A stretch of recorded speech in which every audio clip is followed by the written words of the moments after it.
Hi everyone, and welcome to the next video. I am so excited to bring you this amazing stream I did with Mr. Brian Moncus.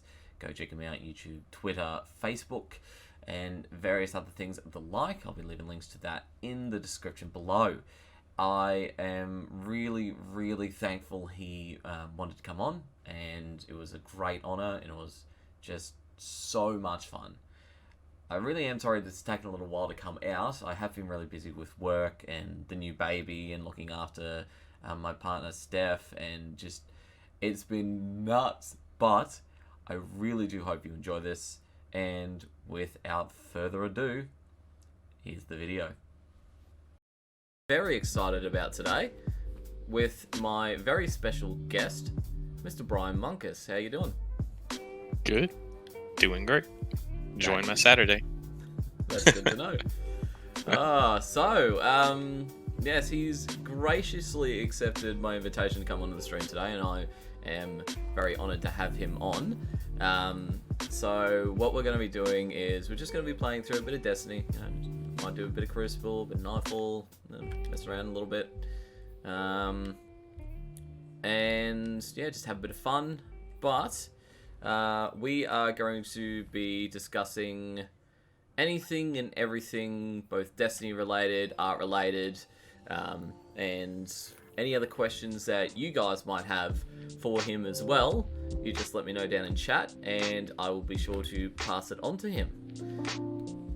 So Sounds really good. that is good to know. So the first thing I really do have to ask then is, how did you get started with your art? What prompted you to follow this path? Just artwork in general. Yeah. Okay. The same thing that anybody else, I guess, would say when they enjoy doing something. You just kind of keep doing it. Not really thinking that it would ever end up in any particular place. Just, you enjoy doing something. You kind of don't think about those things when you're young. Right. But yes, I've been drawing since I was a kid. Coloring, drawing, some painting, not so much painting as I got older. And then of course, college and all that stuff changed that extremely. And then now we're in a digital world, so that's where most of my work sits at now.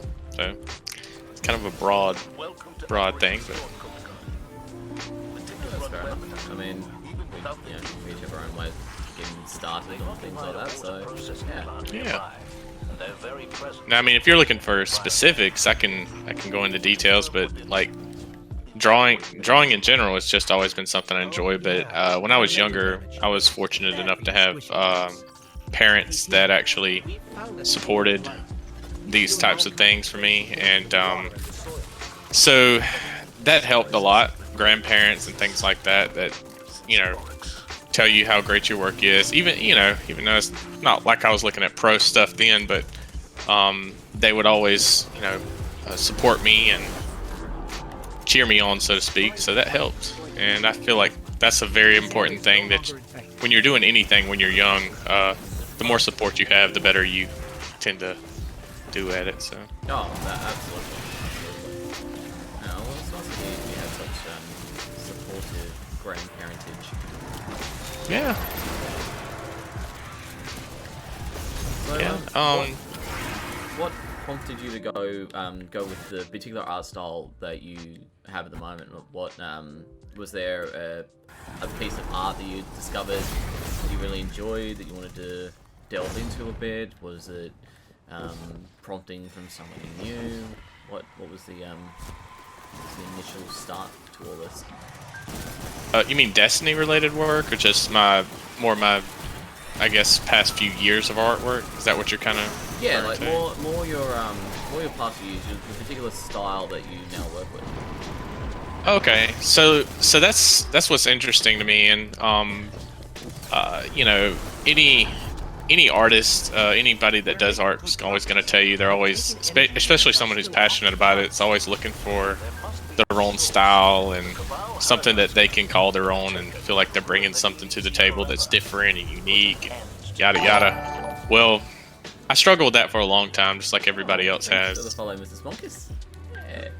And it but it took a long time for me to learn that your style is not something that you can pick. You just kind of happens, like, you know, you kind of just like build it as you go from what you learn.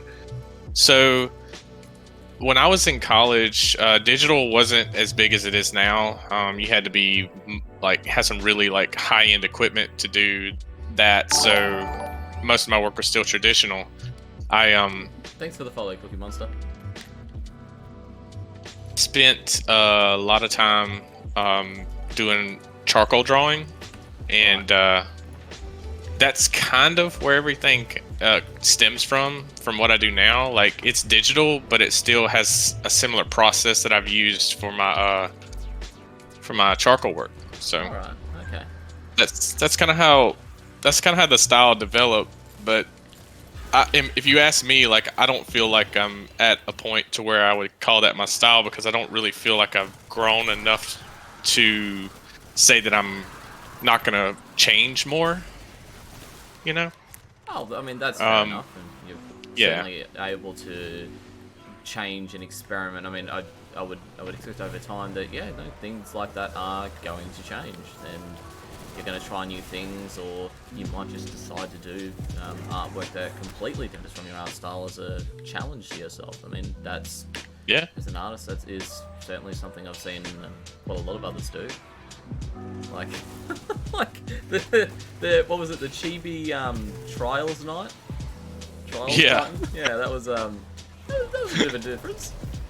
Yeah. And see, like, that's what I enjoy, like, about artwork is, you know, sometimes I'm really feeling like, hey, I want something serious and dark here, and then other times I'm like, I just feel like I want to have fun. And so I can draw cartoons, I can draw realistic, it's whatever. But I feel like as part of that, as I grow as an artist, there's going to be changes, and I'm going to have things that I get more interested in that I might not necessarily even have it within my work right now. So what people see as a style for me now is just what you see that I've built and grown into as I've learned more about art. Simplest way to say it. Yeah, well, that's fair enough. I mean, it certainly has been showing in the artwork that you've done, especially over the last couple of years. It is just fantastic work. I mean, Thanks, man. everyone, just had a couple of people in the chat say that both game audio and mic audio is a bit all over the place. Is everyone good now? I switched a few things around, so I hope everything's alright. Do let me know. Kind of hard to tell on my end because I don't get to hear the stream. But, yeah, let me know. Right, so, very important question. Does need to be asked, who is, in your opinion, the ultimate Destiny babe? Ultimate Destiny babe? Yep. It's gotta be answered. Alright. Let me think about this for a moment, because if I had to pick based on personality and what did my wife say something? Yeah, you better say me in all caps. You better say me.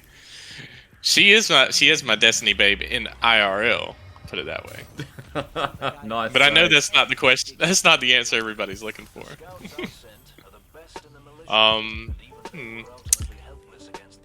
I don't really know. Mara's she's too secretive for me to kind of understand what type of person she is. That's fair enough. But if I'm going off like as a whole, I would say Anna Bray.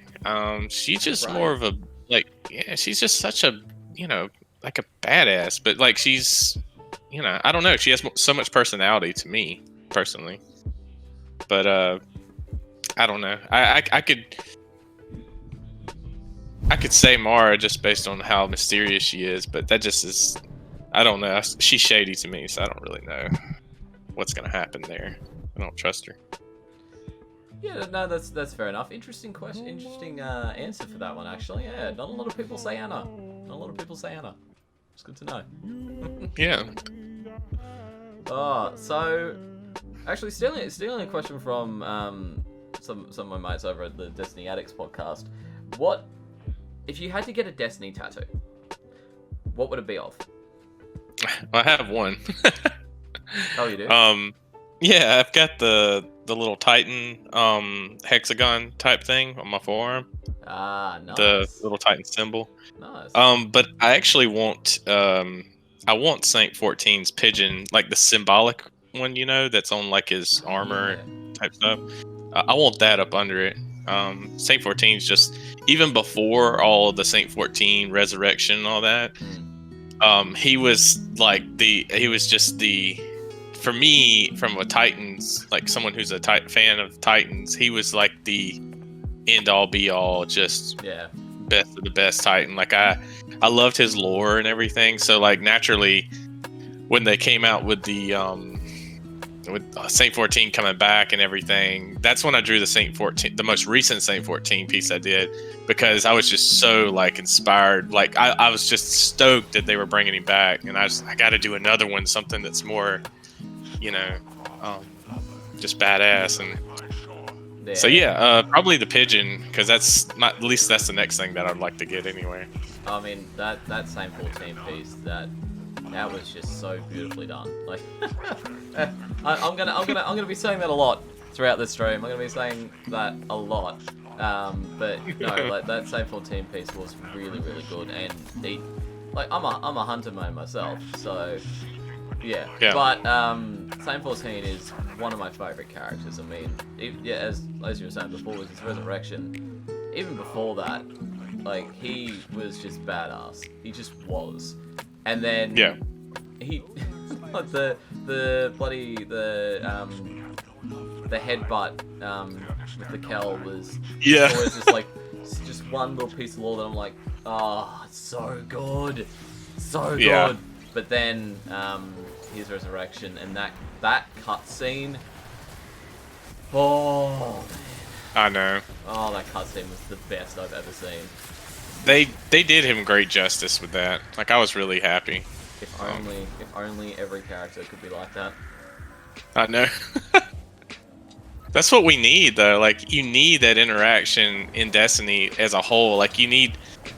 I mean, how cool would it be, like, to be able to go back in time and experience, like, the Dredgen Yor story, it would be so sick. Like, even if you couldn't do anything, but you could see it happening, it would just be so awesome. Oh, yeah.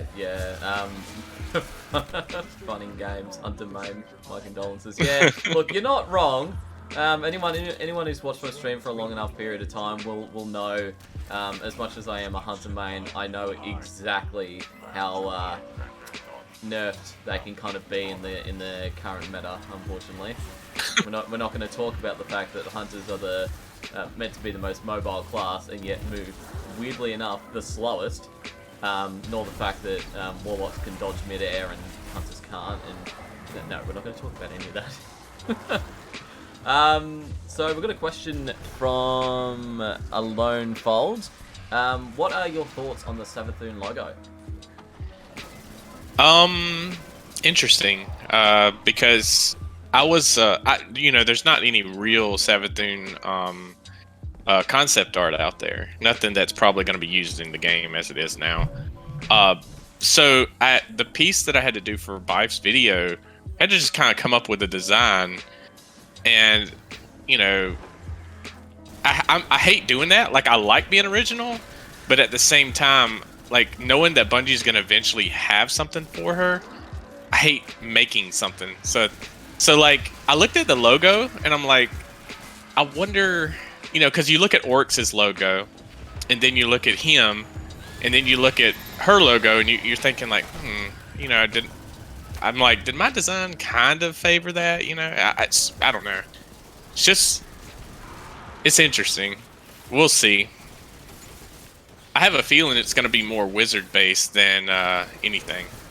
Well, I mean, yeah, I think so too, to be honest. I mean, it's just based on her lore.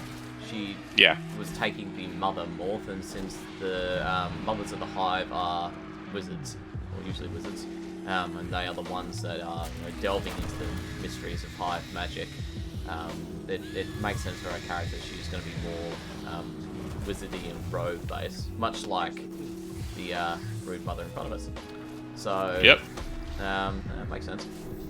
Although, if you had to, would you design a current Sabathoon? Because like the Sabathoon you did for Bike's video, which thank you for letting me use, by the way, for mine. Yeah.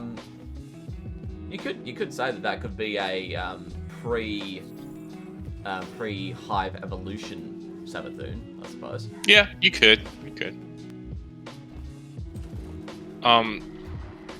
But what were you gonna say if I had to design one? Oh yeah, so if you had to design a like current Sabathoon, would you eventually maybe do that? If I mean like from scratch, if I had to do it again or something. So yeah, so if you had to design it from scratch, like if Bungie said, right, okay, we want you to design the concept of current Sabathoon. Oh yeah. That's the only like I was saying. That's the only problem I have with it is that I did it based on what I think could be something that she looks like, but I hate the fact that they're going to come out with one that's probably not going to resemble that because they have their own artists and everything, which is great. I just like if they asked me personally to do the design, yeah, I'd do it and I'd come up with my own design, and I'm sure that it had to be like tweaked and changed and all that good stuff based on how companies work. But yeah, I would do that in a heartbeat. I love doing original stuff like that. I just original stuff, unless it has a meaning like that, it doesn't necessarily go very far. Well, yeah, no, you're not wrong. But you heard it here first, folks. If he gets the job to design Sabathoon of Bungie, yeah. Yeah, I'm more than sure they already have that. I mean, they have to because it's too close now. I would assume they probably would, yeah. Yeah, but I imagine because the designers that do the Hive, like it's just like the boss of this one. Like they do a really good job. Like they get really really good designs. Oh, and yeah. I can imagine she's gonna look really really awesome. Whatever they do. Bungie does the artwork for their game incredibly well. This is just, such a beautiful game, and it's no surprise that so many people end up being inspired to create pieces of art as a result. Yeah, it's like and it's amazing too because like there's a lot of these artists. We don't get to see a lot of the artists like from an outside standpoint that do the working in these games, unless you follow them on Twitter or something like that, Yeah. But there are some really really good artists working for these companies. Oh yeah, I follow as many of the artists as I can, and as many of the community artists as well. Like when it comes to my videos, I've been trying to make sure I can include at least one piece of artwork from community artists as much as possible, because some of the stuff like artists like you in the community create is just mind-blowing, and not a lot of people get to see that. Yeah. It's a shame. Really is. Another question from Alone Fold: has Bungie ever asked you to do any official work for them?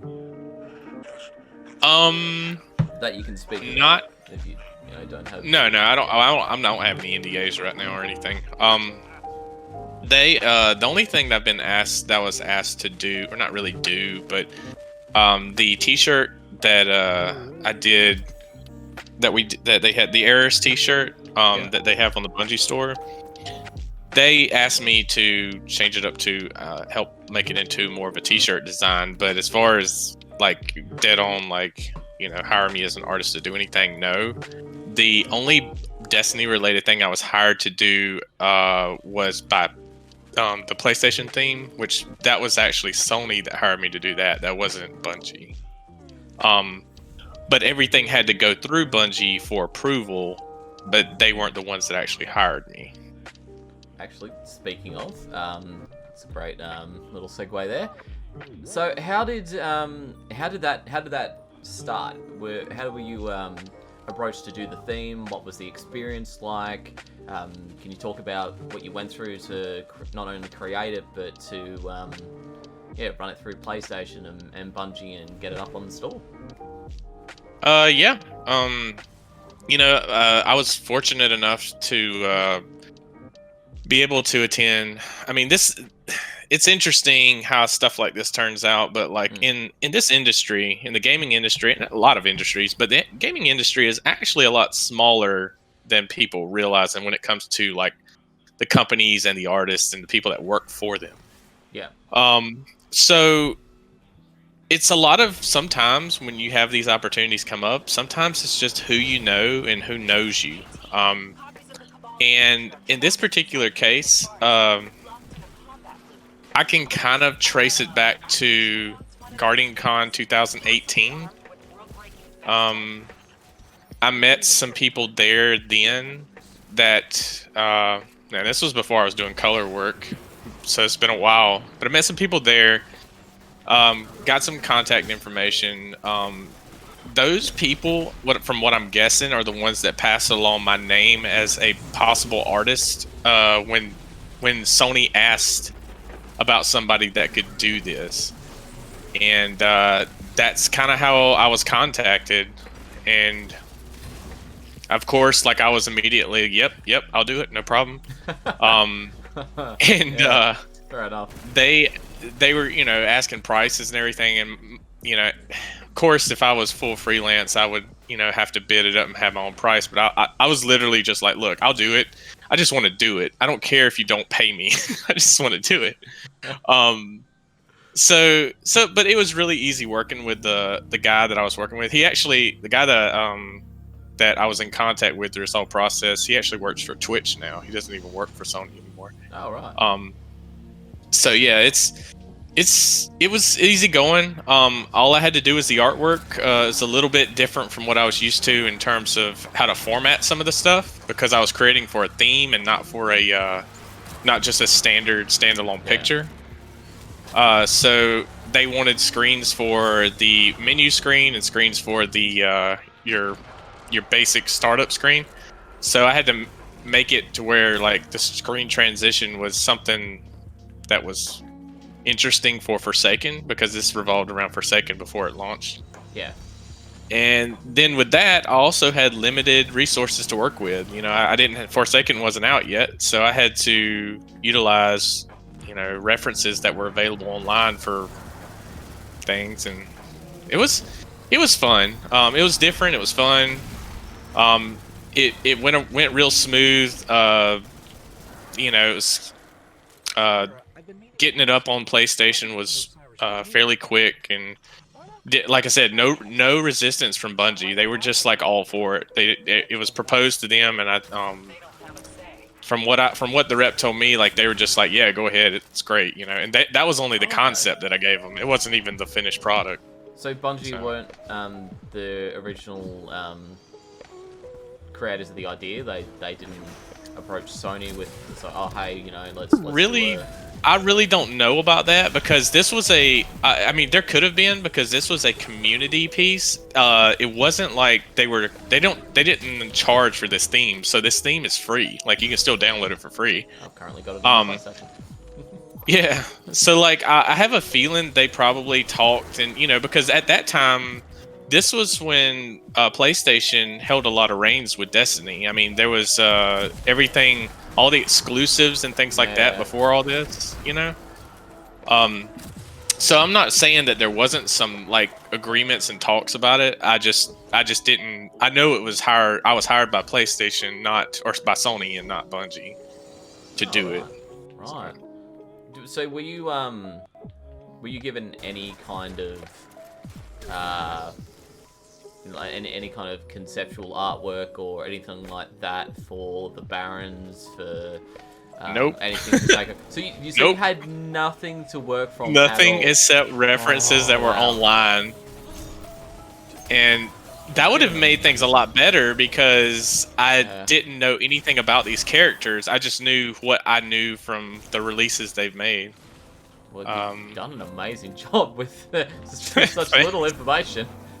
Yeah, and if you think, like, if you look at it, even Uldren, the shotgun that he's holding was like a concept art shotgun. It was never something that he actually used, but that's all I had. Like, I didn't know. I knew what he was gonna look like, but I didn't know. You know, I just went off their concept art, so it's a shot in the dark, really. I mean. Oh, another question from a lone fold. Do you care a lot about Destiny's story? Yes, I do.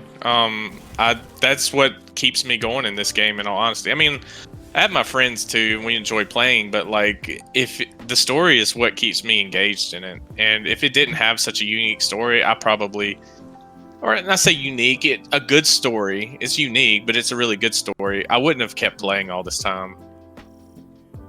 Yeah, I mean, same here. Anyone will tell you, I love the story of this game. I've been bloody enthralled by the story since I started playing Destiny 1. It's just, there is something so fresh and so different about this world and how they've created it. And I've played Halo before. You know, I've played a little bit of Halo before, but this is better. Destiny is better. The story behind it is just, it's so rich and so full of life. It's just something about it that is so very different, that the two just don't compare. Well, in my personal opinion, anyway. Yeah. I mean, you know, you're talking about Halo when, like, from when I played Halo was back when Bungie, owned it and everything. You were dealing with a game. There was no, like, at the beginning of Halo, there was no online play. There was no such thing as Xbox Live. There was nothing like that. So they made a great story that they evolved later to, games that did have online play and everything. But they couldn't create what we have. Sorry about that. Okay. They couldn't create what we have today. Is like a shared, what they called at first a shared world shooter, but was really more like an RPG, like an MMO. This game has a story, but it's interactive and involving like MMOs, and that's what's so great about it. Like, if you're somebody who loves lore and you love MMOs and online play, and you love shooters, to me, this is about as best as you can get right now. Like, I mean, you can't really go much better than this. I'm not saying that it couldn't be improved. I'm just saying, like, you're not going to find this, not in a shooter, anywhere else. Like, there's plenty of MMOs, but I don't know any shooters that are. I mean, there's some. I'd say Borderlands has some good stuff, but I don't feel the same attachment. Yeah. I mean, it's got its niche. It's got the stories and everything, but it's very wacky. It always has been, and that's been its main draw and everything. And I get that, but this is different. Like, if there was ever a Destiny movie that was going to be made, which part of me kind of hopes it does happen, and then part of me kind of hopes it doesn't, because if they do, they might really mess it up. But oh god, the amount of live action movies have messed up over the last couple of years. The fails. Exactly, Mrs. Moncus, exactly. Only done right. But if they were to do this, it would rival Star Wars. Then I'll say that it will rival Star Wars, because it's in that same kind of vein for me. I would think it would be. I think it would be pretty timeless if they did it right. But of course, it has to be. It has to be done just so. I mean, they can't just try to wing it, and you can't just try to pack everything into it. You're talking about something that have to have multiple pieces. Like, for myself, I would still love, like, Lance Reddick would still have to play Zavala. He's too good at it. He would have to play Zavala. Yeah, that would be a must. And like Cade and like having what's his name? God. Nolan North. No, well, Nolan North, yeah, but like God dang it, I can't. Nathan Fillion. Yes, jeez. Yes. I can't think of his name. He doesn't actually yeah. play Cade anymore. I know. Oh, I know. But Yeah. I'm saying, like, I would like hate for them to make a live action and him not be a part of it, because So nice. I love Nolan North, but like you can't. I don't know. It's hard to imitate that man. He's very particular. He's got a particular style. Yeah. Yeah. Well, I mean, yeah. Oh, another question. How was your PvP experience? Well, I mean, it's okay. I can hold my own somewhat. I mean, Trials is a different story, but if we're talking like like basic comp and things, I'm okay. I'm not like a pro or anything. I'm not some god tier player, but I do okay. Oh, mate, I'm the same. I'm not the best PvP player, by any means. Like, it's yeah. I don't know what it is about it, but any kind of PvP experience of any game, I do okay up to a certain point, but then there's that like next level of thinking that I don't know. It just never clicks with me. You know what I mean? Yeah, I do. I mean, I think there's different people. There's some people, because I mean, I've been playing this game since 2014. Since again, I mean, and it's not like I should be just getting better. I mean, I've gotten to a point where I feel like I'm pretty good, but like there's some people that are just on another level, like of skill in this, and I'm not anywhere near that. Oh, your wife's throwing down in chat. Oh yeah, he's almost as good as me, but not quite. She's actually a very good story. From 2014 when Destiny came out, you know, we were sitting at Walmart one night, and I'm like, I really want this game, but I didn't have an Xbox One and I didn't have a PlayStation 4 at the time. And she's like, just get it. And so I was gonna dump all this money at one time, which is not normal for me, by the way. And I eventually went with the Xbox One just because I was Xbox before, and so I was like, I'll just get the Xbox One. I played Destiny 1, which, you know, is another thing. If I never bought the game, never really played it, I probably wouldn't have moved into this. But anyway, I played all of D1 by myself. Like, she never played. I didn't really have a lot of people that I was really playing with. And when D2 came out, I bought a PlayStation. She was actually used to a PlayStation, at least the controller, a little bit more. But she never really played first-person shooters at all. So it was one of those moments where, like, she's trying to get used to even controlling the joysticks. And I'm like, just, you know, I went to work. I'm like, just make a character, have fun, you know. And one thing led to another. Next thing you know, she's playing. She won't stop playing. I had to go buy another PlayStation.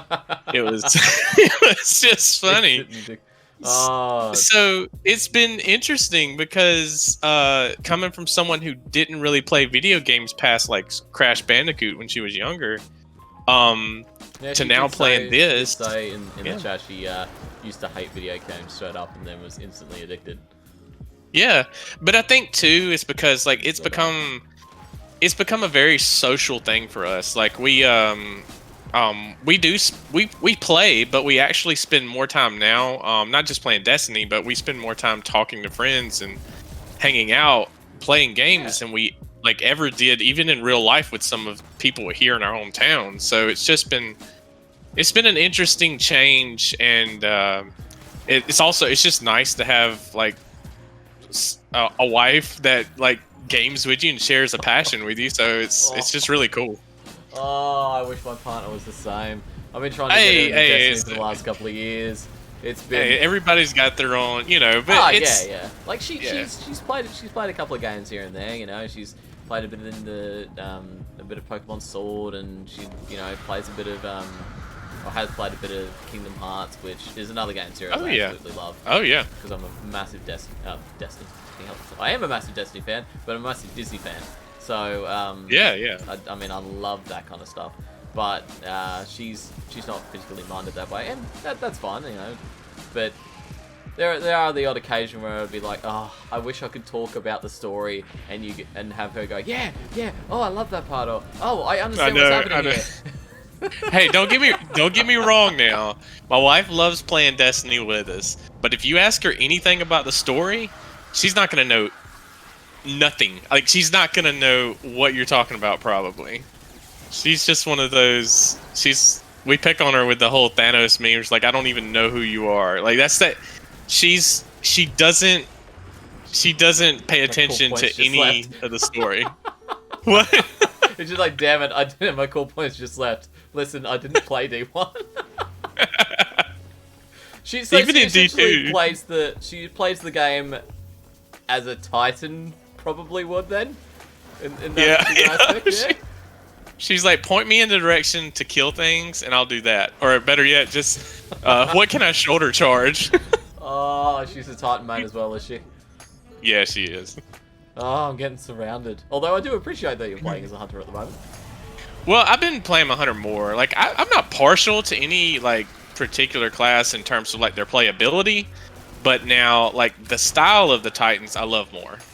But I'm enjoying the hunter for PvP a lot more. That's just mostly due to the mobility, the dodging and everything. It is a lot of fun to like. I will say, running a hunter on max mobility with stompies and using like top tree Night Stalker or bottom tree Arc Strider and using a lightweight weapon frame, you're moving and jumping as fast and as high as you possibly can, and it's just so satisfying because it's got the traditional like double and triple jumps that you would find in a lot of RPGs, so it already feels a hell of a lot more natural. And it's great to use. Unfortunately, the melees are incredibly lackluster. The tracking on the melees is pretty bad, and anything that the hunters had that could increase their health or recover from injuries kind of just went out the window because all we had was pretty much Wormhusk Crown, and then that got nerfed. Yeah. So you can't even get your full health back anymore. And even the one-shot melee we had with weighted knife got nerfed. It's like, oh, give us something. What they do to that? What they do to that? They took down the aim assist a little bit and took down the damage, so it doesn't. If you're full health, it doesn't one-shot if you try to get a. Okay. In the head, yeah. Well, in PvP anyway. Yeah. Which is a shame. Yeah. I'm no good with that. I enjoy mostly, like, the neutral game of the hunter is what I enjoy the most. If you're looking for like basics though, like when it comes to like overall play, I am more Titan because I enjoy getting up close and personal, and I enjoy punching just about everything I can, or using a combination of punches and gunplay. Yeah, I mean, it's hard to proc, but if you can get Liar's Handshake, if you've got Lion's Handshake on a hunter, if you have. Oh yeah. So even that got tremendously nerfed to the point where you have to have Thunder Coil. Like, you have to have Thunder Coil as the seasonal mod artifact for it to be even somewhat useful anymore, which is unfortunate because I love that exotic. Yeah. Yeah, they did mess with the shoulder charge as well, but if you've got a one-hit melee that you can use, just run around the corner and immediately kill someone, or jump through the air and immediately kill someone with little to no effort, the aim assist can't be do a 90-degree turn straight into them. That's just unfair and makes me want to cry. But it was just so much fun. Like, I can't tell you how many times that autocorrect movement just totally surprised me and the other person. It's just nuts, you know? Like, you run something like Max Resilience, you're on One-Eyed Mask. One-Eyed Mask and bloody, what is it, Top Tree Sentinel? you get that defensive strike going on a melee, and then get the because most of the time when you melee someone, they are shooting at you, so you immediately get that overshield back. It's Yeah. Oh, thanks for the follow, Yeah. Fold. Good to have you here, man. Yeah.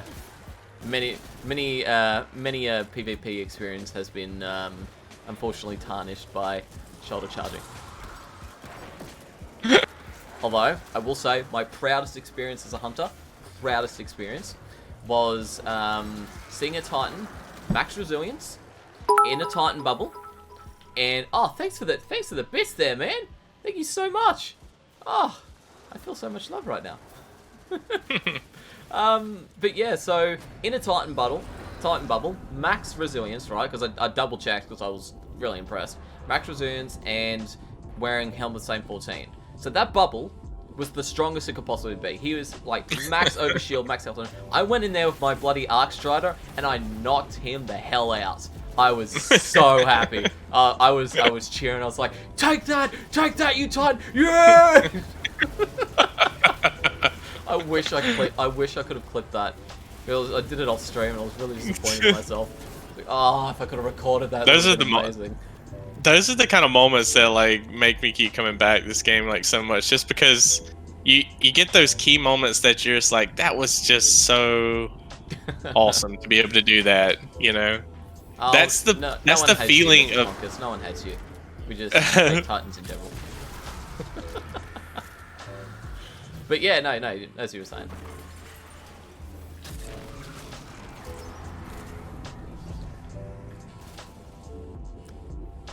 Brian? Hello?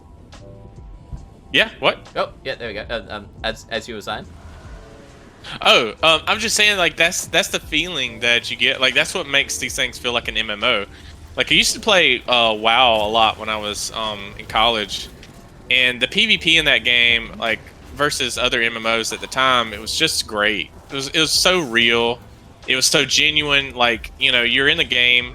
You never know when somebody could like take you on, and then the moments where like you'll be playing and this higher level person attacks you, and you feel like, immediately that, you know, I'm gonna lose this, but your better playing ability and stuff like that comes out, and you see those moments. You feel so awesome about it, and that's the kind of stuff that like when you're playing PvP, it's those little moments like that you're like you're talking about when you knocked that Titan out of his bubble and you looked and he had max resilience and all this stuff. You're like, this is how, you know, this is how this should be.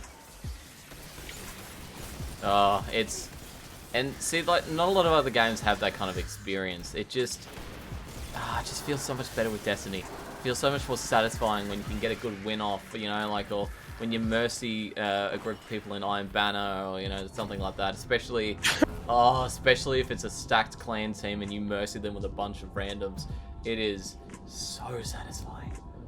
I just love, like, I love the clutch plays too. Like watching people like these. I mean, I've had a few, and I hadn't had a whole lot, but I've had a few where I'll be playing and like be the last guardian standing, and you get like a great snipe off, and then some like it can get so tense, man. Oh yeah. Man, I'm surprised that my controller hasn't just shorted out from the amount of sweat from my hands over the years. It's kind of surprising, to be honest. Oh yes. Oh, I suppose I should probably tell people. So my newborn daughter's name is Elsie. When I named her, I may have conveniently forgotten about the fact that Elsie Bray was actually a thing. That's what I was thinking of. Yeah, I completely spaced because I was looking through my Facebook friends list and I saw someone I knew from college who had the name Elsie. I was like, oh, that's a nice name. We it took us like 36 weeks to decide on a name because my beautiful girlfriend Steph, like she's wonderful and everything, but she was wanting to name the kid Vader. What? As in Vader from the My Girl movies. If anyone know who that is. Oh, Vader. I thought you said Vader. I was like, what? Oh yeah, no. That's what I mean. Like if we were to name the girl Vader, there is no one that would think, oh, my girl. They would immediately think Darth Vader from Star Wars. Doesn't help, though, that she also wanted to name the kid Anakin, if it was a boy. Oh. Because she recently had started watching Revenge of the Sith and had fallen in love with Hayden Christensen. That was not a fun time. It's not a fun time. So I'm glad we're able to settle on something like Elsie. And so yeah, when I thought about it and realized, oh, Elsie Bray, you know, the Anna's sister, who is most likely the Exo Stranger. That's awesome. I'm glad it has a Destiny tie-in. Yeah. Now you can pick and choose whether you want to tell her when she's older. Well, you know, it was around the time of the expansion, and the Stranger was coming back, and that's where your name came from. Ah, Elsie, you are named after the strangest woman I've ever met. We had no time to explain when we were... No time to explain why your name is Elsie. That is exactly what I am telling her. If she ever asks me, that's what I'm telling her. I've got no time to explain. Oh, she won't even know. She won't even realize the irony. Oh, that's amazing. Oh, that's amazing. Oh. Anyway, this is Moncus Elsie Bray. Well, it's said in the Warmind expansion, you get, when you're trying to get, actually, I've got the weapon. When you're trying to get World Line 0, in the Warmind expansion, we find out about Elsie Bray, who's Anna's sister, used to work in the Clovis Bray Corporation on Mars.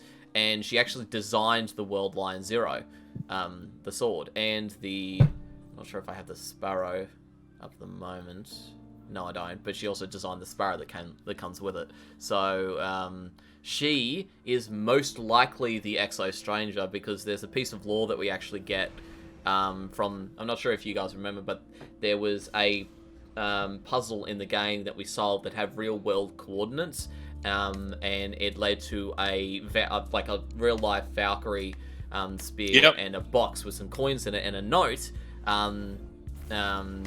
that said something along the lines of, oh, there's never really enough time, and it was signed E, and to keep her sister safe, being Anna. So every sign kind of points towards the fact it is Elsie Bray, but yeah, we don't have that direct confirmation from Bungie, which it's enough though. It really is enough though. I mean, with her she had a fascination of for exos. Is that what was there something about that I want to say? Yeah, I'm pretty sure she worked on the Exo project at some point. Yeah, and I mean that's it's almost certain at this point.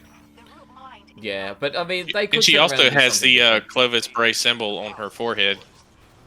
Well, not the Clovis Bray symbol. The same symbol Anna does on her outfit. Yeah, which I believe is similar. It's like a wolf, I think it is. Or something. She's got something similar. What's that? She's got like a wolf on her shoulder.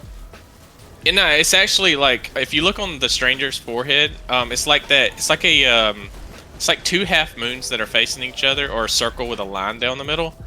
Anna actually has that same symbol on her jacket. I think about it, I wasn't really paying there's attention. There's a ton of evidence at this point. Well, I fell down. Veggie chips. Of course she has. But yeah, look, if anyone does have any lore questions while we are here, I always do try to answer any lore questions or talk about anything related to the lore or the story anyway. So if you've got any questions, Brian, or if anyone else does on the stream, do let me know, because I love talking about it. I could spend all day doing it, and have done many times before. So, yeah. What was I going to say? I was going to say something and completely forgotten. Well, we might actually jump in for a bit of PvP after this, if you're down for that. Yeah, that's great. Show everyone how good you are and how average I am. Oh, okay. What is your favorite part, favorite character, and favorite age of the Destiny lore? Alright, so let's break that down one more time. What is my favorite what now? Favorite character, favorite part, and favorite age of Destiny. Favorite age of Destiny? Like the City Age, the Dark Age, the Golden Age. Oh, okay. Yeah. At least that's what I assume he means. Yeah. Let's see. Favorite character? I think obviously my favorite character is Saint 14. I can't really get. I mean, there's a lot of cool moments in the lore, but Saint 14's just my favorite. It'll always be my favorite. The age, I would say the Dark Age is more interesting because with the Iron Lords and the way things were, you're almost like in a more familiar sense. We're almost dealing with a post-apocalyptic world with Guardians, so it doesn't feel as playful to me anymore. Like it feels real world, you know. Like at least without the Guardians, it feels like this is how things would be. You would have rulers and you'd have people like people being a little more brutal. So yeah, I'd say that's the more interesting to me. So what was that? Like favorite character, favorite age, and what was the other one? Just favorite part of Destiny lore in general. I'm really interested right now. Like I know we'll probably have the answers to this. But I'm really interested about the darkness.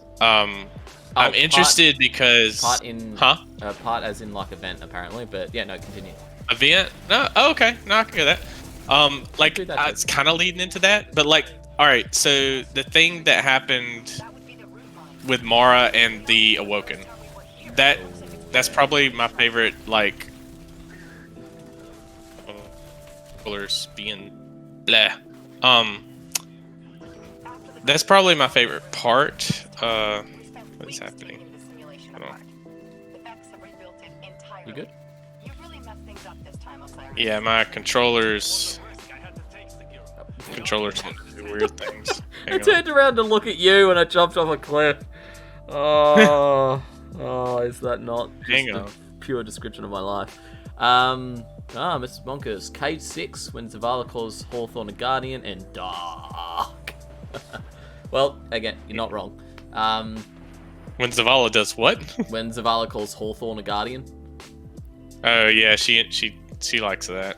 She tears her up every time. But I like the collapse event that happened, the creation of the Awoken. If we're talking about lore, because that's interesting to me in how that they were created and her story. But like if we're talking about events that have happened in the game already for us, my favorite part was the Taken King. Oh, it is such a good expansion. He was just so what I expected, you know. He was so much more brutal than everything else that we've experienced so far. That one moment where he's like in the cutscene, where he's not. Can't remember actually who that ended up being, but he's not. You know, it's like the Cabal are ready to, you know, to destroy him, and he's like, "I will take them all." Yeah, he's just such a badass. I mean, it's what a villain in this game feels like it should be like to me. And Savathun may be just as bad in a different way once we get to a point where we face off with that. But I don't know. Like, he was just more raw. Like, it was just like, it felt like just evil, you know? He just felt pure. like a force of nature. Yeah. You just couldn't overcome him. And even in the end, like, we won, but did we really win? Because he still had the touch, like, he was still converted into the touch of malice. Yeah, Just so much. I love, and the idea of the hive, like living on, like using the sword logic and living on through these weapons of sorrow, is just so good. It's good writing. It's like unique, good writing. Yeah, exactly.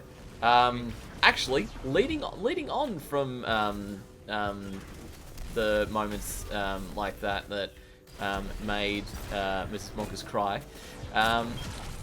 What is a moment in Destiny that made you cry? The saddest moment for you, the one that would make you tear up. I mean, everybody's gonna probably say Cade's death because that was very sad. I mean, I'm going to. I know it's hard not to, and Oh. it's not just because he was a character, but like I like Nathan Fillion, and his personality comes out so much in that character to me because he's just like that. Like if you watched him in other movies, you can really feel him in that character, just like in his movies, and I hated seeing him go. I just hated that. Oh yeah, for me it was definitely that. Like, it's actually a bit of an interesting like tear between that moment where he's looking at his gun in the Gunslinger's Final Stand, which I can't believe they released before Forsaken actually dropped. I know. Oh, but that moment where he looks down at his gun and he's going, "I'm coming home, Ace." It's like, oh, that got me. That got me so much. And then, like, just tell the Vanguard that they're the greatest bet I ever lost. Like, oh, I know. It's so good. Oh, I'm gonna start crying again. But it was actually just, it was so well done, and like that was the way to let him go as a character. To have him just take one final stand and have Ulgen of all people kill him just made it so much better. But he went out on one of the fucking best lines of Destiny. Just, I know. How's your sister? Yeah. This is so great. Oh, that just. But that was just him, you know. Like he's not a character that was scared of anything, really. He could have made light of it. But he went for the more just direct insult approach. I was like, yep, this is why I love him, and this is exactly why it's like. Had that line, had it not been something like that, his death would have felt a little worse for me, I think. But because he went out on such a good line, and then later on, obviously with us, it helped me feel more okay with his death as a character. Yeah. Yeah. Oh yes, actually yes. So when our Guardian spoke, it's like, no.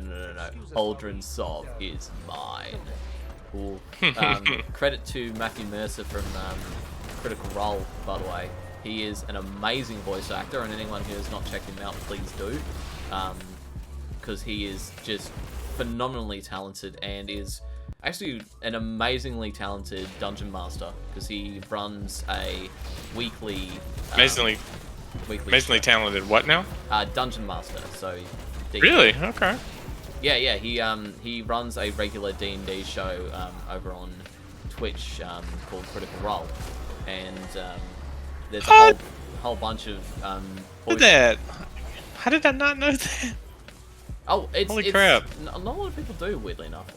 Like they have a bunch of talented voice actors and voice actresses from a bunch of different things. Like they've got Taliesin Jaffe, Sam Riegel, Liam O'Brien, Travis Willingham, Laura Bailey, and Ashley Johnson from Blind Spot. But yeah, so they are amazing. Honestly, check them out. They do so well, and the first campaign starts off, because it's already gone to a second campaign, because they've been doing this for like 5 years now. But the first campaign starts off a bit weirdly, because they've got like audio issues and they're still like testing out the studio and whatnot for the first time. But it is definitely worth the watch. I can highly recommend it to anybody. It's what made me actually want to start playing D&D in the first place.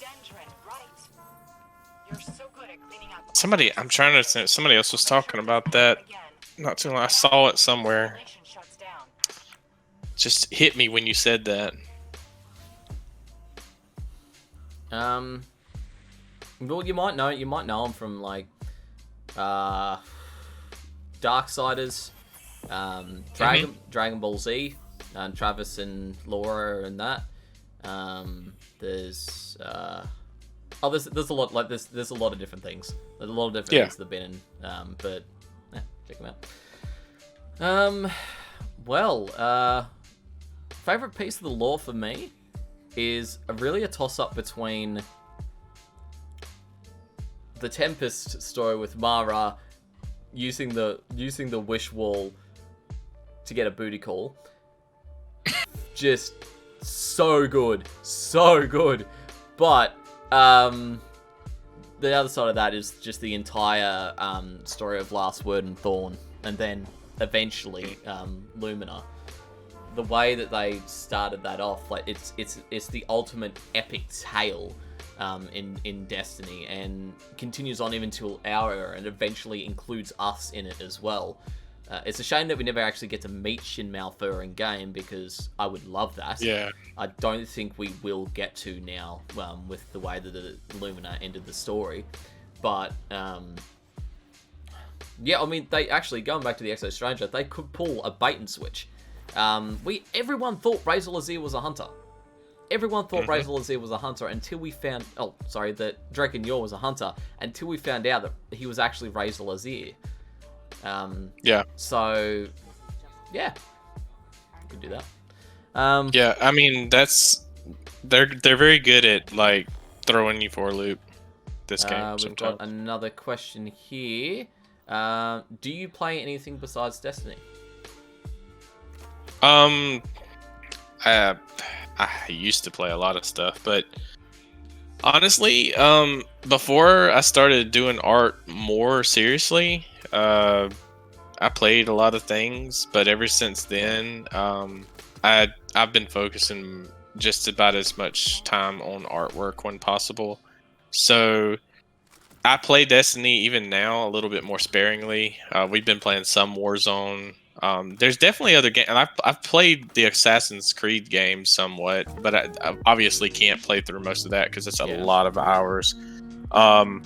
But like I get into games pretty heavily if there's good story, and it's just like reading a book for me. Like it's hard to put down, and of course to draw inspiration off of stuff like that. So I honestly have to hold myself back and just say, look, I need to be doing this because I don't have the time to really split between them and do my artwork and just play games as much as I want to, even though like there's tons that I would love to play. I just can't. I can't sacrifice more time to them, unfortunately. I know those feels. Yeah. It is pretty hard, the life of a full-time working family man. It's it's hard to find the time to be able to do these kinds of things, but it's good when you can. Yeah, and like I said, like I was talking about earlier, we use it as a social thing too. So there are times where we might be playing, but we're really not doing a whole lot. We're more or less just having a good time and hanging out. Same here. I mean, everybody does, but there are some people that put a lot more time into video games than I can, and it's just, you know, if I could do it on a level of actually progressing and, you know, getting other games and doing the same thing, I would. But I know I'll get wrapped up in them and I won't get anything done, so to speak. Yeah. I mean, if this could be my full-time job, it absolutely would be. I would be here all day, every day, and it's I'm pretty bad with it. I'm pretty bad with it. So we all are. Oh yeah. I mean, that would be the dream though, to just be able to sit here and play Destiny all day. Uncharted, Mrs. Moncus. Yes, that was a good. Like that was one that kept me hooked. You know, like I had never played any of the Uncharted games until I think we got her PlayStation. It was one of the package ones that came with Uncharted 3, I believe. Yeah. Or was it 4? I can't remember. It's the one about the pirate treasure or whatnot, but it was super good, dude. And we could not stop playing it. Like I just wanted to know what happened next. I mean, the gameplay was fun, but the story was just so much fun. I felt like I was watching like a movie, and that's the kind of stuff that hooks me in. Like if it's got a good story, if it's got good lore, for instance, like I'll sit there I'll just won't stop. I can't. Oh, we have a baby. That's okay. Show everyone little Elsie. This is little Elsie. She's not very happy right now.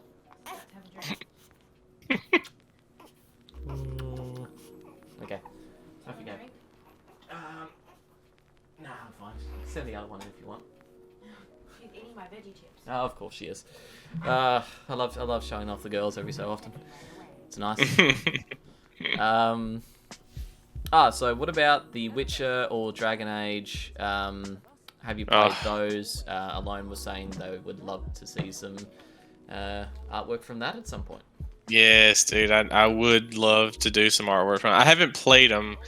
I know a little bit about Witcher, but Dragon Age, I haven't really gotten into that enough to know much about it. I mean, obviously I know what it is, but yeah, I'd love to. I mean, that's the thing that's hard with this stuff is because, you know, it's interesting these days compared to how things used to be. Like, you know, when I was growing up, video games, you know, I grew up in the 80s, so like video games they weren't comprised of much when it came to like fan art. Like you had Mario, you had your basic like younger video games because we weren't really at this point like this, you know? And yeah. So artwork was heavily like any kind of serious type artwork, like for me as a child was like Mortal Kombat or Street Fighter or and there wasn't a lot to pick from beyond that. So anything else was like comic books. You had, you know, your comic books and your heroes from that you could draw or villains, which is still pretty prominent. But now there's so much stuff. Like there's so many good games, so many good stories that like all these characters, everybody's like, you need to do some pieces from this. And I'm like, I'd love to, but I literally have to sit down and absorb this whole story so I could have an insight to the character to be able to do them justice when I draw them. That's the way it is. Like if you do artwork, anybody can come down and say, hey, draw this exactly how I tell you to. You might get that picture perfect in terms of detail, but like if they have a personality attached to that character and what that character is about, knowing what that is makes all the difference in the world in how you draw it and the attitude that you give it. Yeah. So like if someone says I'd love to see some artwork from this game, I'm like, all right, that's cool. Let me just go. I'm going to have to go and play this game because I need to understand these characters. I can't just draw them and not have a feeling behind it.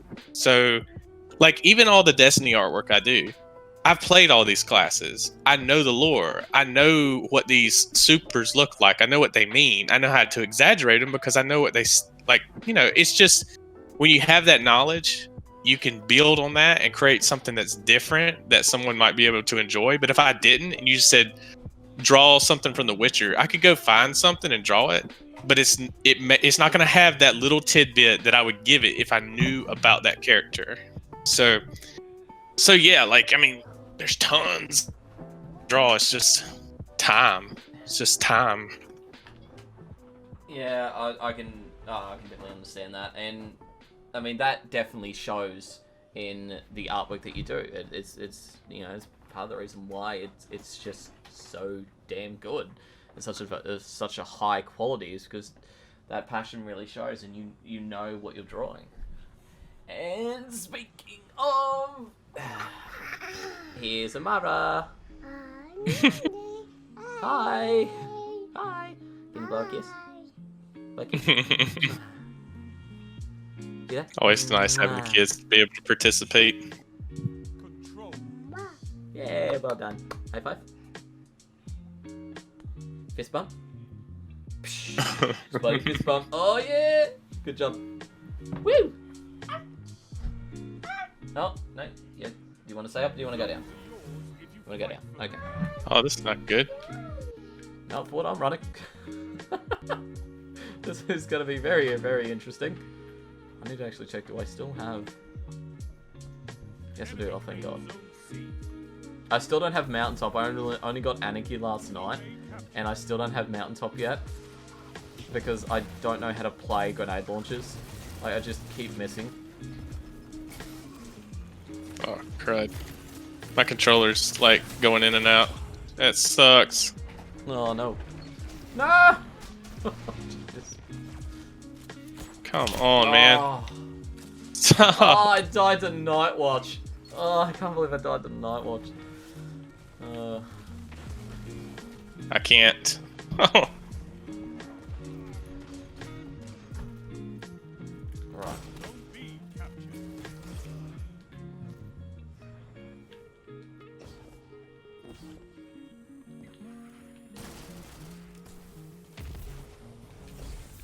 My controller, like for some reason, like I don't know if it's the core that's connecting it, but like it does not like my PC at all.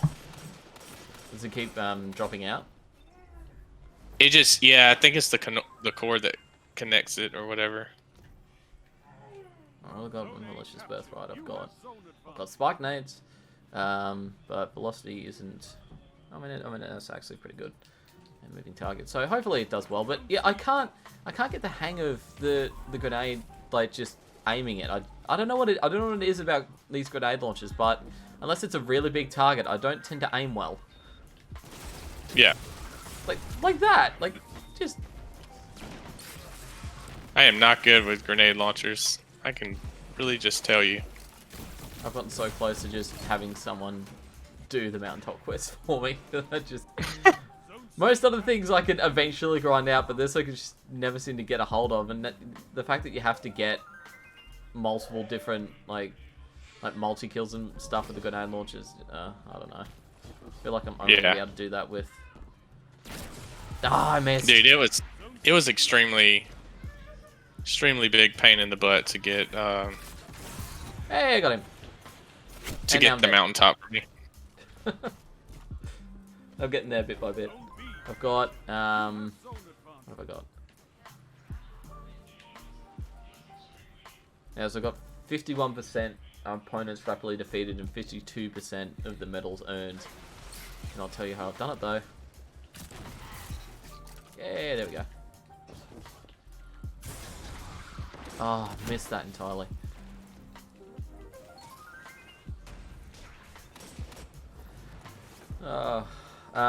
Hip firing is better and pre-firing. Hip firing, you say? Okay.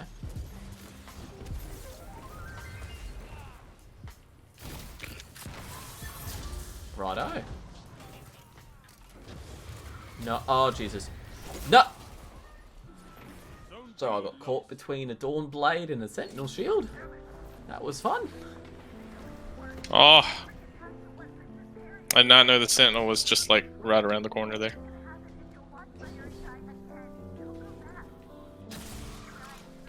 Oh, okay. There's another super. Holy crap. Oh my god, that didn't hit him at all. Oh no.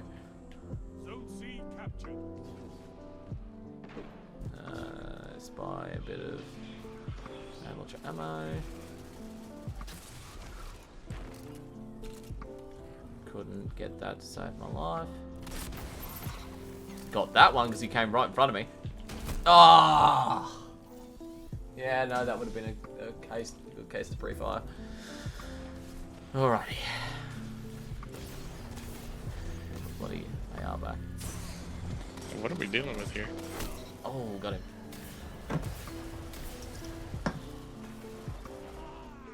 With proximity. Oh, okay. I just thought spike nades were like the big deal, but proximity, right? Okay. Oh shoot! I saw that too. Yeah. I think these guys are just running out of nowhere. Ah, I'm so bad. Zone B captured. You have zone advantage. Zone C lost. Nope.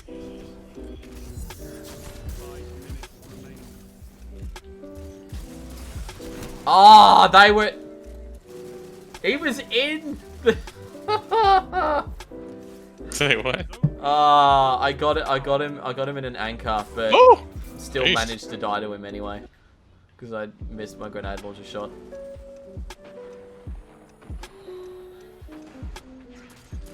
I've still got a lot to learn.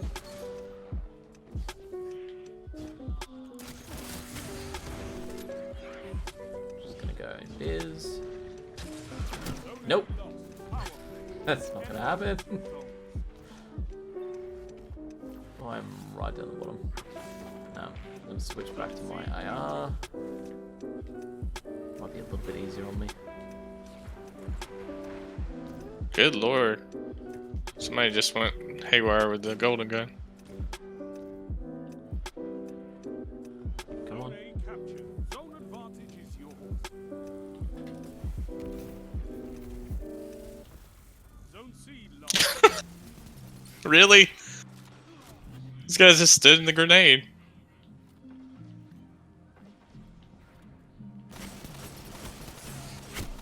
That was, yep, not forgotten. They do more damage but require way more precise aim, but it's all personal preference. Well, I mean, considering how crappy my aim is, proximity might be the way to go. We've got another daybreak coming through.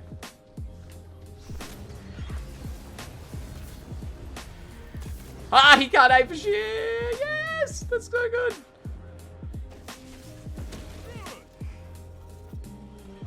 Swarm of the Raven! Zone B captured. That didn't work! I think I got one of them down. Oh no. What have I got on mine? Sticky nose, that's why.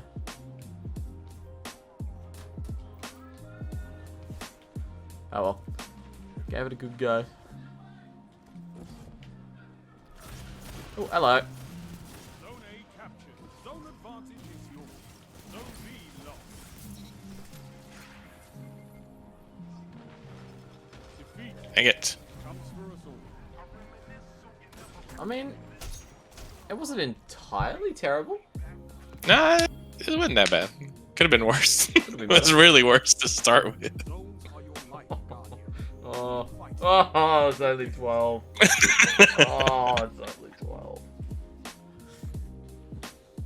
I barely use my AR at all. I'm trying to chase after. It's not the god roll gnawing hunger, but I'm looking for chambered compensator, steady rounds, zen moment, and stability masterwork. But because it's because it's just the most stable auto rifle I've ever used, I want to try and max that out, and I've got it fairly good at the moment. I just don't have a stability masterwork on this one I've got, but it just makes it so much easier, especially if I'm using enhanced scatter projectile targeting and enhanced unflinching auto rifle aim. Yeah. Because I need as much help as I can get.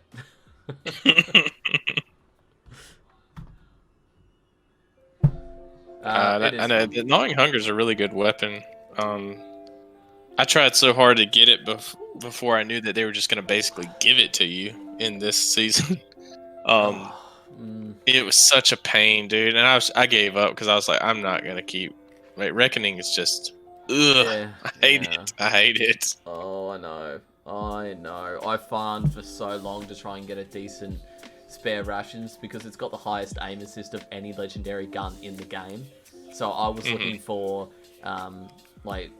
really looking for something like polygonal rifling, flared magwell to get that increase in stability masterwork, but then moving target.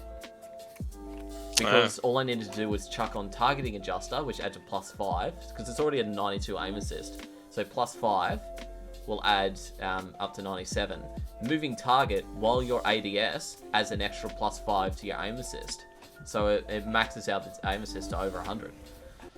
Wow. So Wow. and then add on your enhanced hand cannon targeting, and yeah, like you've got as much bullet magnetism as you can possibly get on any legendary weapon ever. But Yeah. I kind of gave up trying to get that. I've gotten some good rolls on it. I just could never, like, I've used it. I just could never get the. You know how some weapons for certain people feel like certain ways. Like it was just a hand cannon that I could never get the feel for it. Like I don't know what it was, but it didn't feel good to me. Um, but yeah, I had some good rolls on it, and I knew it had the highest aim assist, but it was still just I don't know. I could never use it, not effectively. Yeah, I mean, I tried to. I used it when I was freaking. Yeah, like I had grenades. I used had much better luck with the trust. Like trust was just so much more consistent for me. It is a really nice weapon to use. It just feels good when you're using it, but it's still in the same archetype as the Yeah. as the spare rations. Ah, I finally got that guy. What was I gonna say? Oh yeah, so what is your usual loadout? Question from Alone Filed here. What is your favourite stuff to use in PvP? Honestly, I am a bow guy. Like if I'm gonna pick out something to go hard with, I'm gonna go. I have a subtle calamity. Ooh, yeah, nice. That I have almost 3,500 kills. Jeez, on PvP? Ridiculous. Yeah. Oh my god! Is that But from, it's got Forsaken? Yeah, it's not anything crazy. I was gonna say that makes a little bit more sense because I'm thinking, oh, if that's from like recent times. Oh wow. Yeah, no, it's got I've had it for a while, but I have put a lot of mileage on it because I use it so much. It must be nice with this season having its seasonal mods focused on bows now. Crap. But yeah, like yeah, no, the bows it does good for that.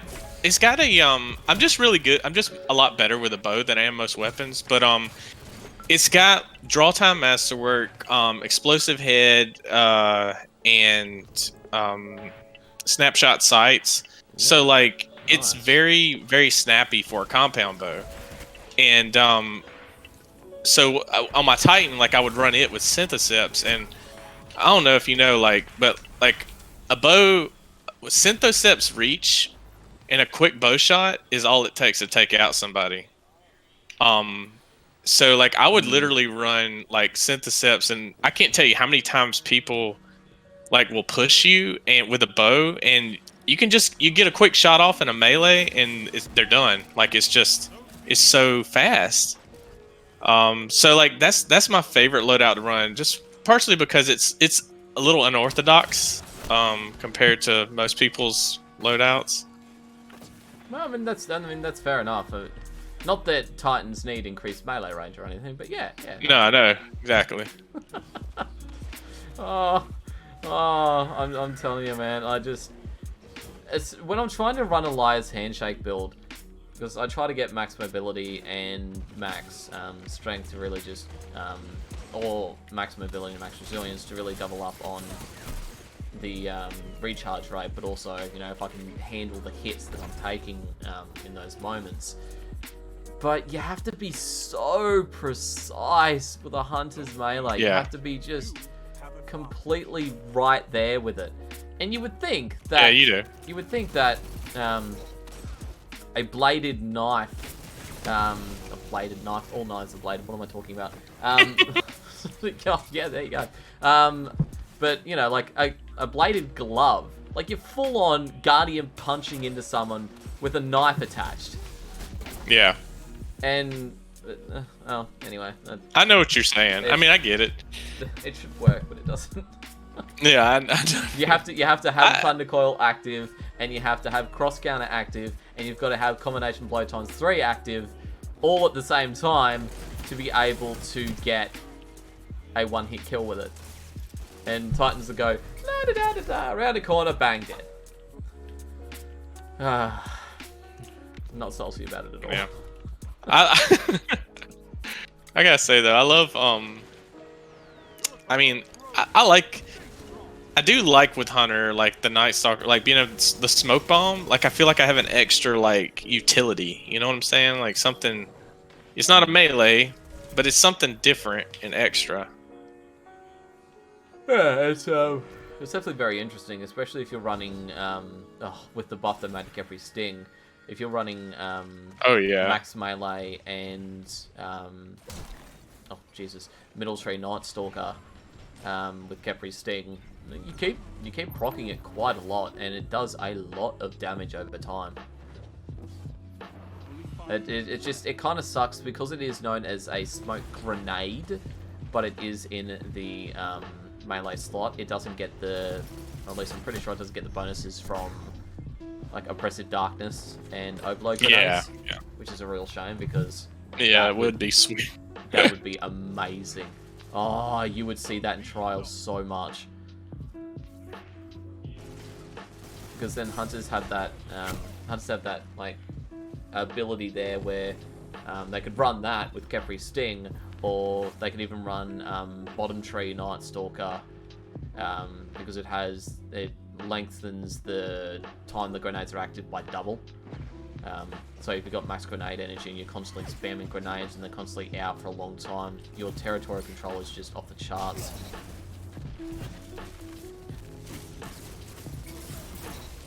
I can say all these things, but in practice, I'm bloody terrible. That's what I'm saying. Like, I mean, it is fun to watch these people though that can play well like that and do these things because, you know, we'll watch some streamers sometimes. I watched Crafty and some of these other players, and I'm like, dude, like my reaction time is not like that. I wish I could be that good, but it's just, yeah, I don't know what the deal is with it. Something completely different. Oh, thanks you for the follow, Kingsley, man. Good to have you here enjoying it, or at least I hope you are. You might not be. I don't know. You're enjoying this PvP. Trust me, it's a lot more terrible on my end. They're not getting quality high tier players here. But at least it's fun to watch. At least I hope it is.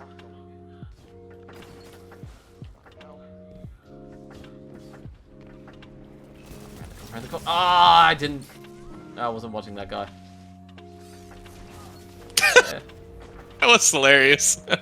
This guy's like staring at me. He goes to pause his barricade. One of our guys comes up behind him and just shoulder charges. Oh, I think I saw that actually. Did he pop a rally barricade? I think it was rally. He popped it behind another barricade. But he was staring at me because I was about to sniping. In my infinite wisdom and intelligence, I decided it would be a great idea to jump over a stone wall and try to punch a Titan that was in the middle of a super. That went well. Well, nah. I'm gonna go after it. You guys cover me. I thought he'd just thrown a solar grenade, but no, he had his hammers out. Oh. But at least we're winning. I'll take anything I can get at this point. I know. We're doing fairly well considering.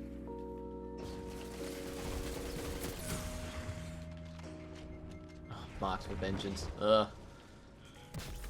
That's not good. Not good. Hey, got him. Get caught. Ah, damn.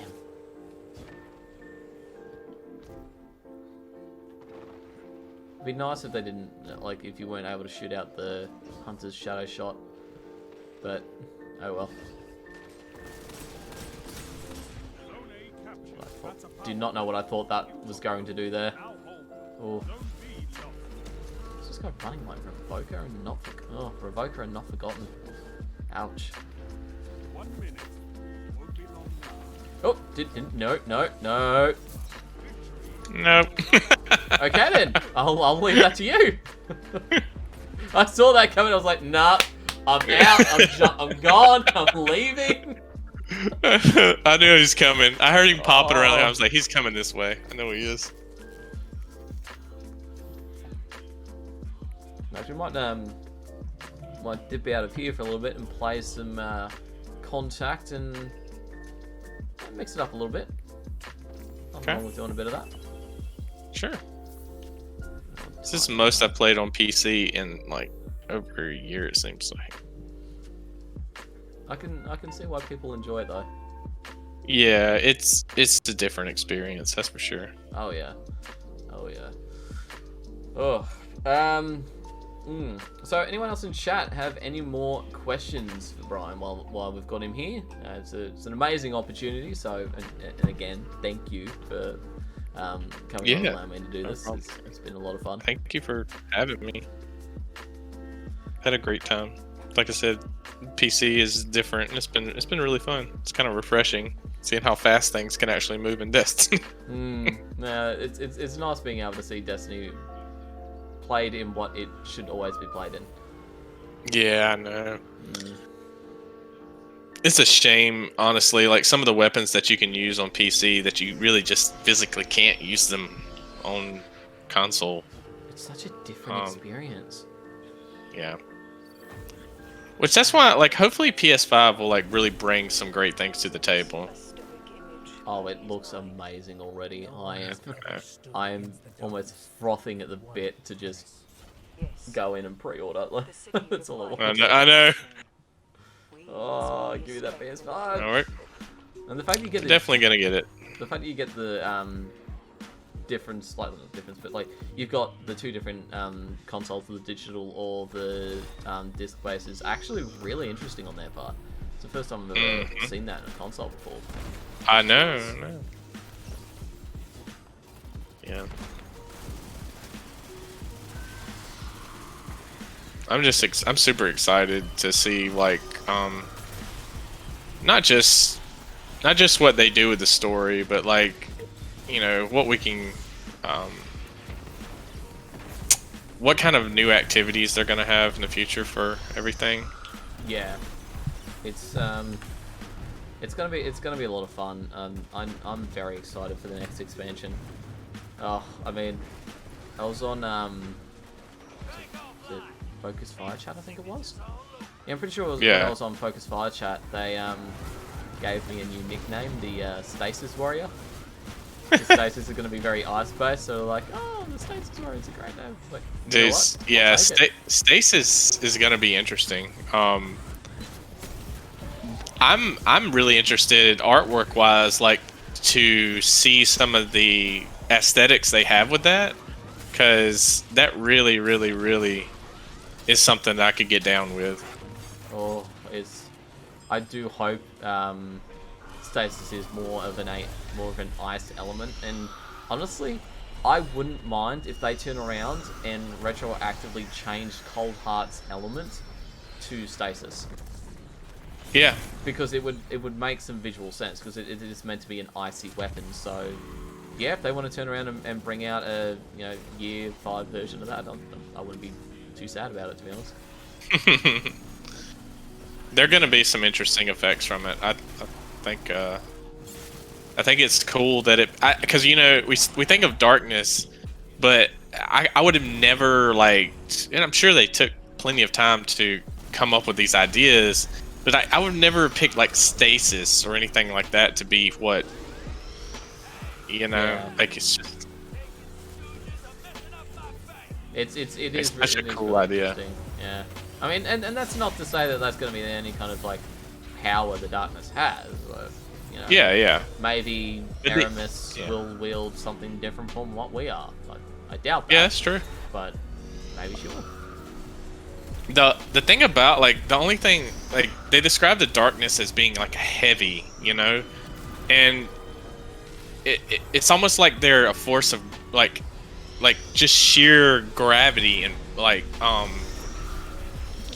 don't know how to describe it, but like stasis is definitely like a hint in that direction of something that we could use as guardians, I guess, that's not full darkness or whatever you want to call it. Yeah, exactly. I'm going to be interesting to see just how stasis works for the different classes, and are we going to get, are we going to get the one subclass branch of it? Are we going to get 2 or 3?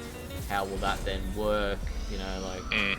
There's a lot of yet to be answered questions that I am pretty excited about. I'm excited just to have something new in Destiny, like we haven't had a new we haven't really had a new element since Destiny 1, but we haven't had a new subclass since Forsaken.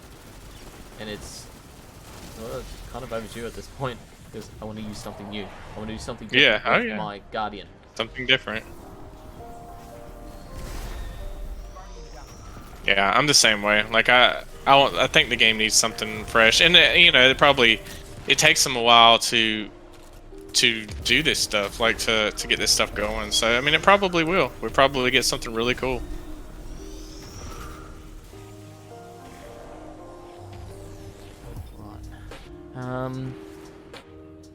But yeah, so another question from Lonefold. What do you... Well, you pretty much ended this, but what are you most looking forward to in Beyond Light? What am I most looking forward to for what? Beyond Lights.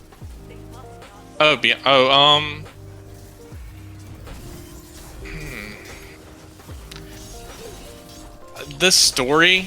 Above anything, the story. Just... There's so many unanswered questions, you know? And I want to know what's happening. I want to know Yeah. more about the darkness. I want to know more about, you know, what happened, and like, I don't know. I've been, you know, since D1, man. Like, you hear about the collapse. You just want to know what did the darkness do? Like, why is the Traveler what it is to the darkness? Like, what is that? You know, are they just opposites? And I don't know. So hopefully we get some answers on that. That's what I'm hoping. Yeah, I mean, that'd be nice. I don't see it necessarily happening all too much all at once.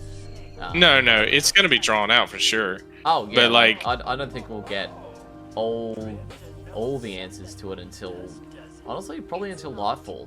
I think Lightfall will be the one expansion that we get probably the most answers about the darkness. This will be Beyond Light will be us stepping our toes into the water, and then the Witch Queen will be obviously very focused on Savathûn, but very, very intently about the Hive and how they fit into the grand scheme of things. That's right. With the darkness, and then I think Lightfall will be the true kind of, you know, capstone to the whole thing. Yeah, it's gonna bring it home, so to speak, I think. But like, that's in general, that's the kind of stuff. Like, I think Savathûn's gonna be awesome. Or the Witch Queen and all that. But like, to me, it's always been about the darkness. It's always been like, that's the overall arc of the story. Like, the overall, like, you know, piece that's missing. So any tidbits of information that they give you, like especially these upcoming pieces that we're getting with all the pyramids and everything, to me that's super interesting. Like, it's interesting, but I'm like, also I'm going to these planets and I'm thinking, all right, pyramid ships are here, and the collapse happened, of course, I guess when the pyramid things came to Earth. Or came close to Earth. I'm not really sure. But why are we not, like, dealing with some very, very, very bad things right now? I don't know. I'm confused a little bit, I guess. Yeah, I mean, I guess it would be, you know, very hard to kind of accurately portray what it would really be like to have something like this happen. Obviously, no one's really got any kind of experience for something like that, so portraying that in the game is going to be difficult. But in saying that, so I mean, the Exodus questline, I'm so happy is in there. I'm so happy we've got the Exodus questline. I want to see more of that. Like each week, having to do some other kind of preparation to help Sloane and Vance and Anna, and you know, as much as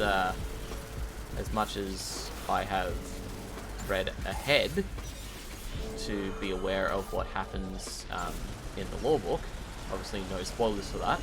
I try not to discuss any kind of spoilers on the channel, unless it's something that's been released already in the game. I don't tend to, just because, you know, it's people like to be surprised and things get released at the time they're meant to be released, so it makes more sense story-wise.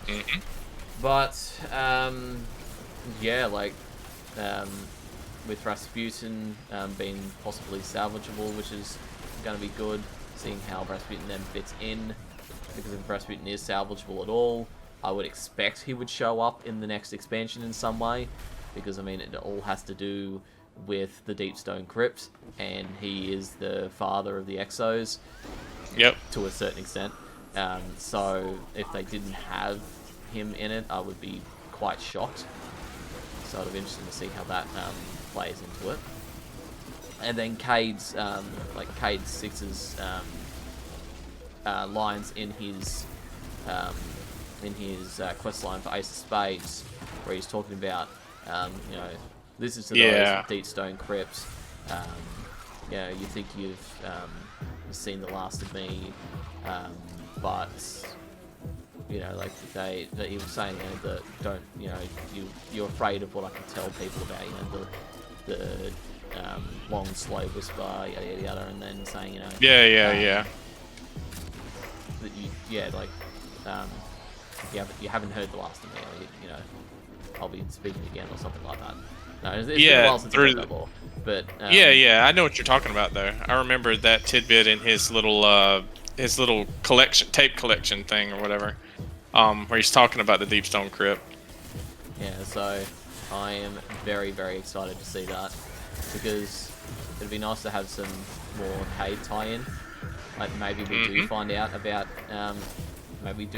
his past, even though he asked us not to do anything. Yeah. But hey, maybe it happens. Maybe we find out, and I would really enjoy that. Yeah, you never know. I mean, they always surprise us, and it's like you never know when something like that's gonna pop up. I mean, it's like the Stranger. I mean, you know, we didn't see the Stranger for who knows how long, and the next thing we know, we start finding out, like, well, basically who she is and all this other stuff, and it's like, oh, and now here she is again. It's just not that he's gonna pop back up, but like you never know when something like that's gonna come back up as related to what's going on. That's exactly right. I mean, the last time we saw the Stranger was the end of the vanilla Destiny 1 campaign. The last time we heard anything about the Stranger was the end of the vanilla Destiny 1 campaign, if we're not counting the most likely possibility of Warmind. That was the last confirmed thing about the Stranger. There were some Grimoire cards back in D1 that spoke about her experiences traveling through time and the various different timelines she has gone to, which actually, if anyone wants to watch it, the video that My Name is Blythe actually came out with about the subject is really, really informative, so I highly suggest watching that. But yeah, it'll be interesting to see if we see maybe a little bit more of that. We find out who she was talking to. So, who knows? Who knows? There's a lot that they could do with this. There's a lot of story threads they could touch upon. It really is. They have plenty of story, that's for sure. They've got plenty of lore that they could dig into.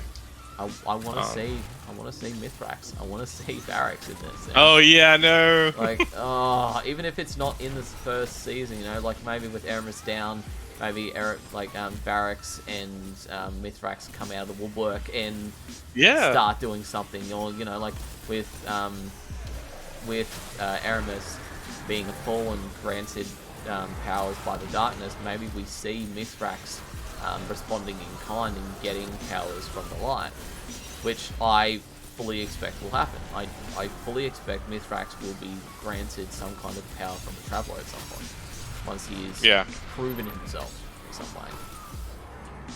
Yeah, I think so too. That's what I think the whole thing revolves around. So we know how the Fallen work in terms of these, what they call machines, and they sort of worship them, so to speak.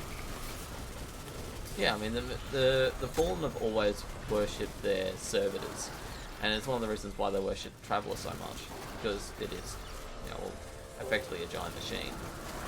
To a certain extent. I mean, as much as what we know about the Traveler to begin with. But, they worship the servitors because the fallen require ether to survive. Ether is basically oxygen to them, and servitors are the ones that provide them the ether that they need to survive. So as a result, over the years, they eventually started worshipping things that gave them life. And so anything related to machines makes them seem more godly. Which is why the Devil Splices back in D1 and Axis were seen as almost demigod in comparison. That's another thing. I'm actually, especially because my wife hasn't really had the chance to experience them, I'm actually super excited for the old strikes to come back. Oh yeah, that's gonna be fun. I mean, and like, I don't even care if the they don't really. I don't even care if they didn't change anything about the raids. Just being able to play them in D2 would be fun. The old raids. Yes, they're gonna have barrier champions and stuff like that. Yeah. I really want to try and see if I can solo Crota again using Destiny 2 Hunter classes. Dude, could you like imagine the stuff that we have now being able to try to use in that raid? Oh, that would be amazing. The weapons that they have now are so different compared to some of the stuff we had in D1. Oh, we've got so much more stuff now. Like, I wonder if Mountaintop Recluse Anarchy would work as well against Crota. You know, or let's see them do that against good old. I'm not sure if they'll bring back King's Fall straight away. Like, I think they'll probably leave him to last.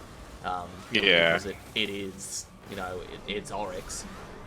Actually, it wouldn't be too out of place to bring back in the Witch Queen.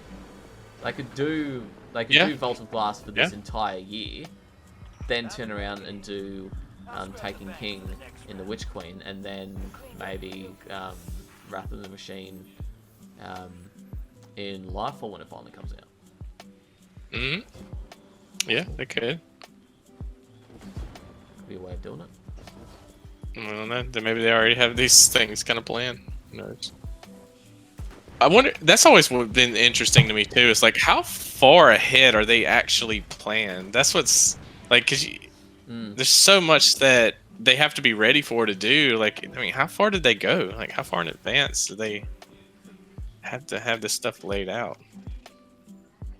I would love to know. I mean, they've obviously got parts of the story done, and they've got maybe a little bit of artwork, the gameplay and whatnot. It'd be nice to see if they could come out with when they come out with expansions, like, so maybe you purchase the collector's edition or something like that, and you get some accessible, like, background footage or backstage footage of like the making of kind of thing, like you see in a lot of DVD extras. You're just like, oh, here was the making of Beyond Lies. That would Here's be how far epic ahead too. we were and stuff like that. Yeah, maybe, because I don't know how long Destiny's actually gonna last, but maybe eventually they'll have something similar to where we can look back on, like a video or something that they recorded all this time. That would be really epic. That would be nice. You see a lot of that kind of stuff in games these days, but just for something like Destiny, it would be a lot harder to pull off. But the closest we get to that is the VODs that they put out for an expansion every year. Yeah. Which is a shame, because I think the community as a whole would love to see more of that. Oh, yeah. No, I would.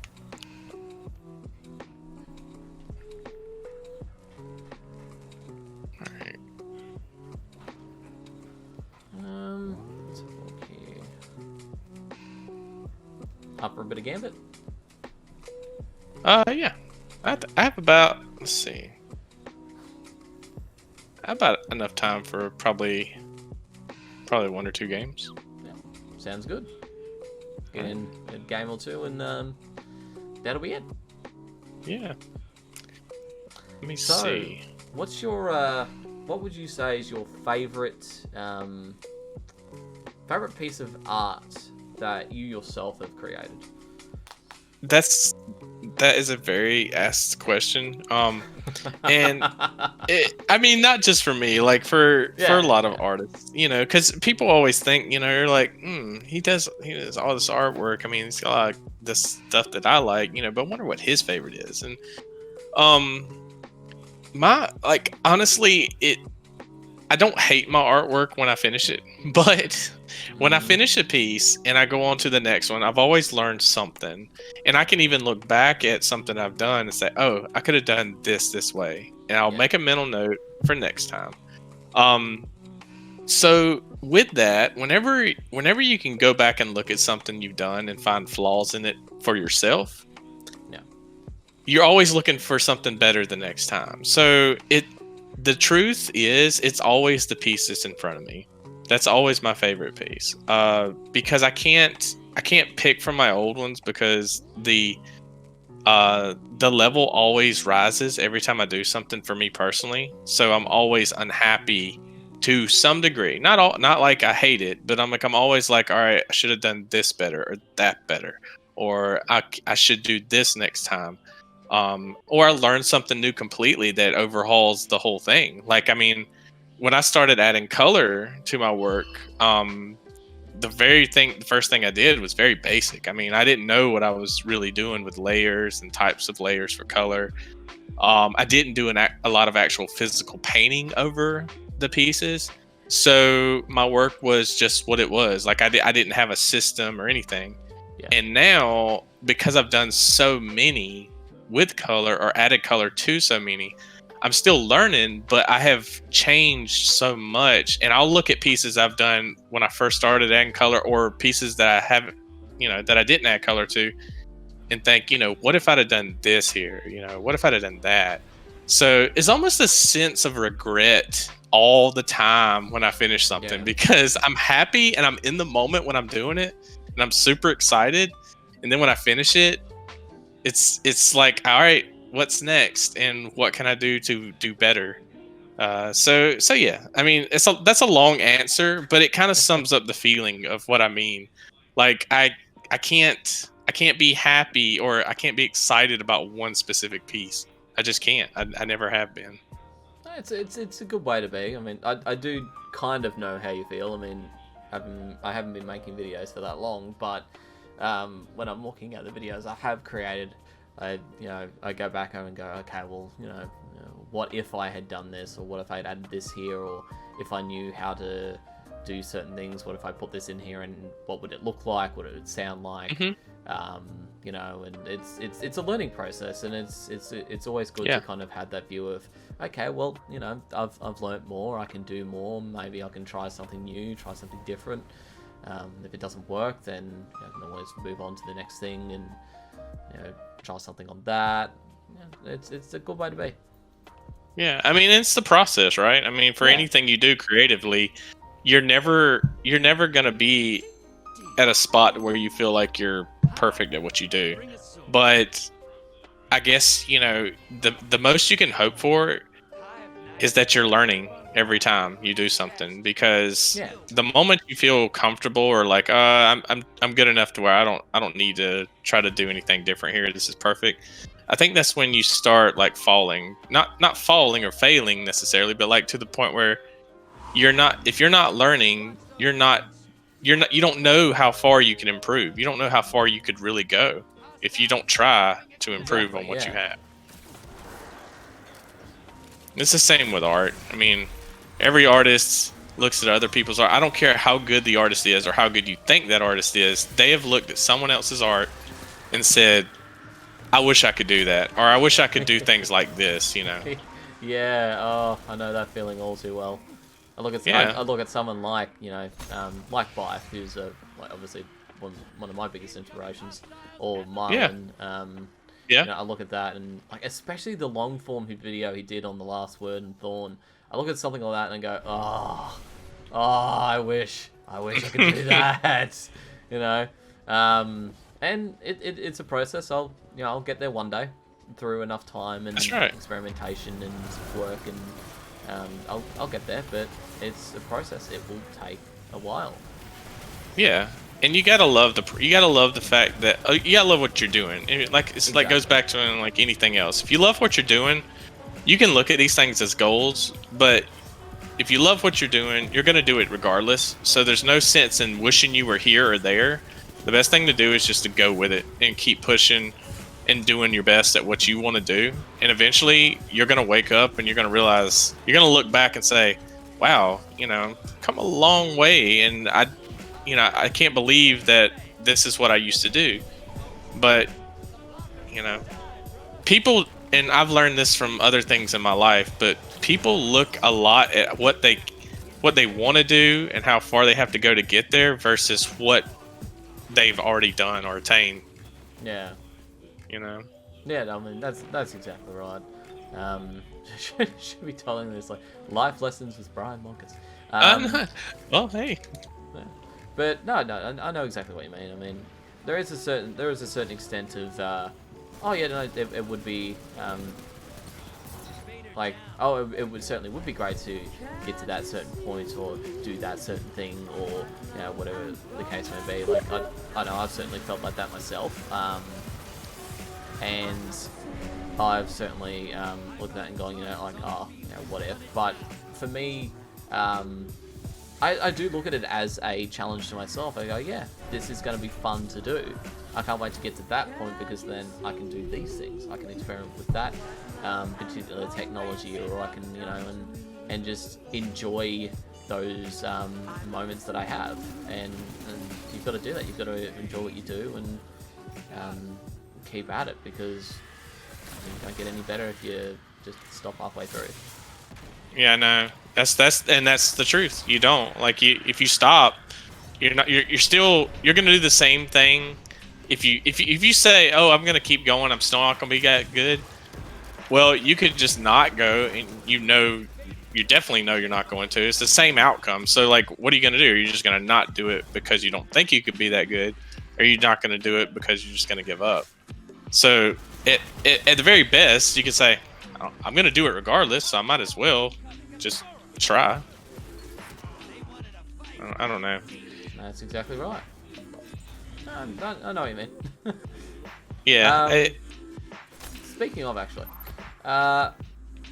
who are some of your favorite Destiny community artists? Who are some of the people that you follow and that I mean, with it, just obviously without kind of oh no, these guys are the best kind of thing, but who are some artists that you enjoy? I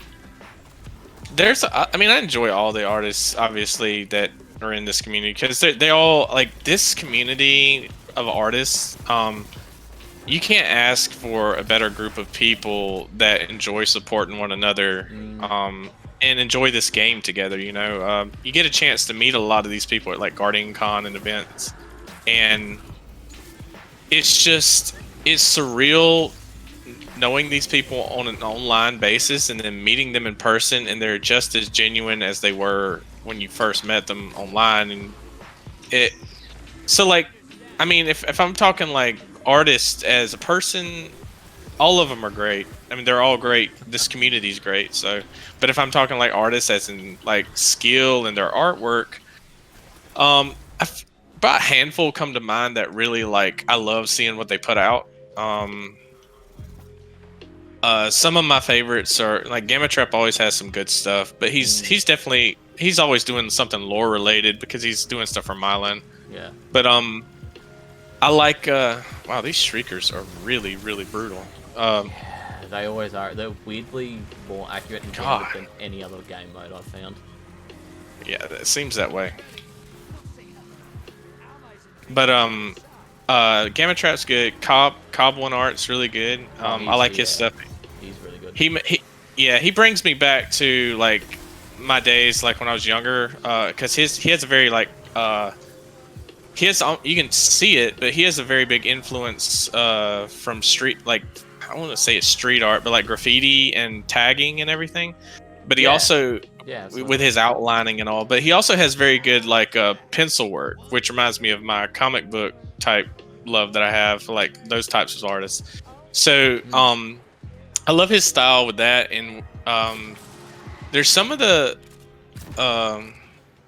newer artists that have come up. I say newer, that haven't been in the community as long, since at least not online, like on Twitter and things like that I remember. Yeah. Some of the newer ones, there's some good ones. There's some good ones of those too.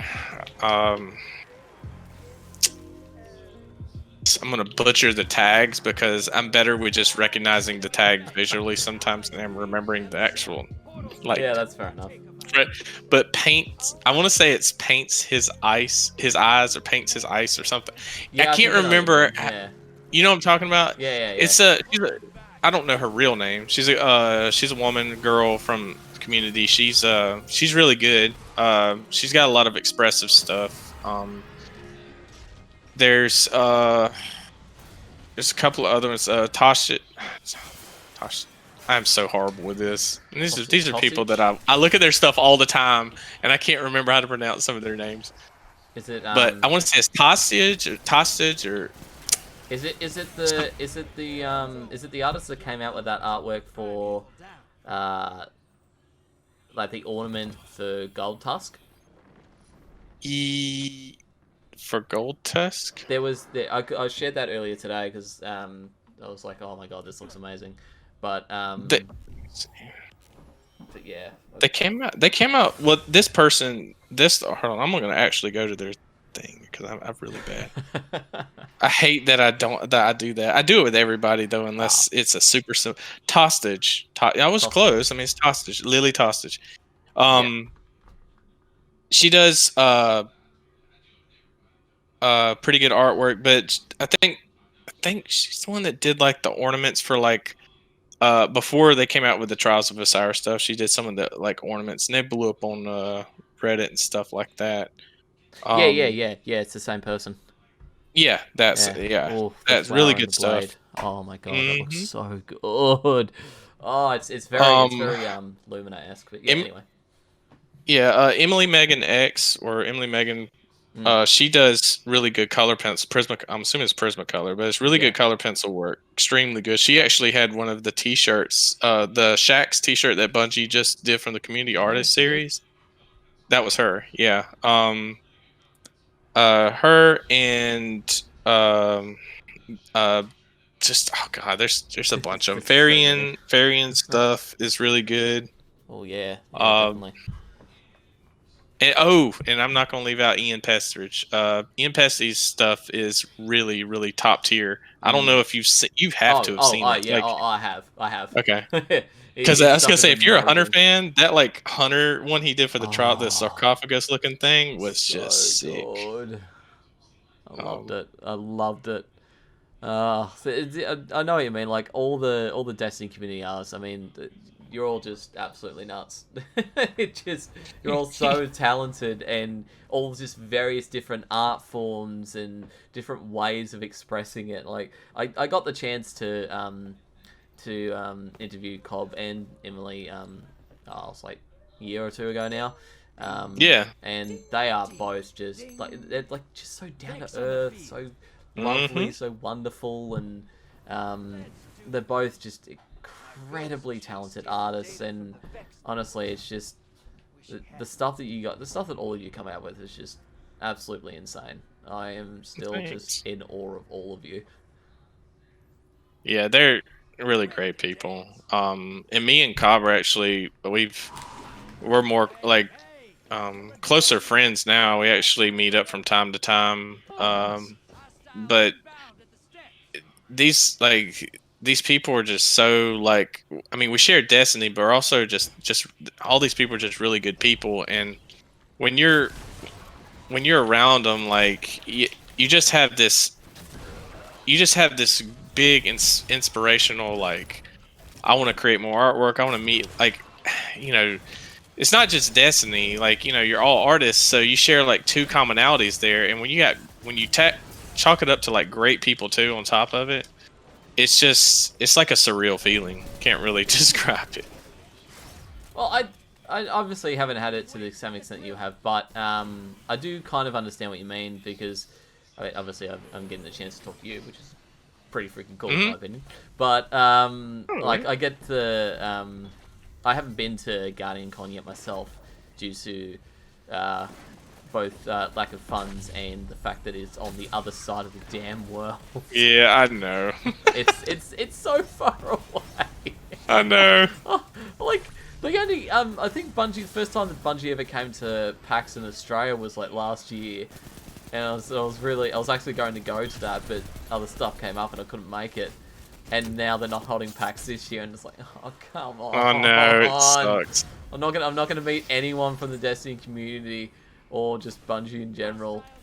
Oh, the way this is going, but Guardian Con definitely next year if I can make it, because I love meeting new people from the community.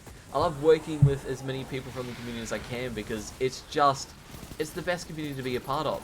Yeah. It has been amazing. Like ever since I started playing this game, and you know, in general, but ever since I started creating, the people I've gotten to talk to.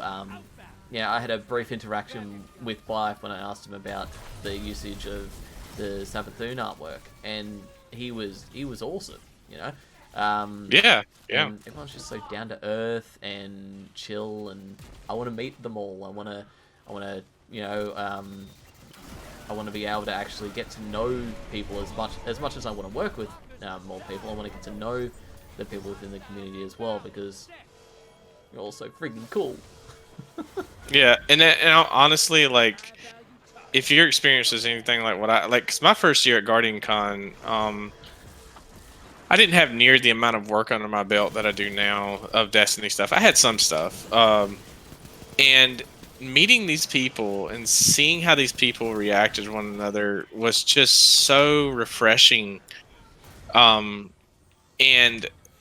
it's just, you're not gonna want to not come back. Like you're gonna come there, you're gonna be like, I gotta go next year. I gotta go. Like you're just, it's that great.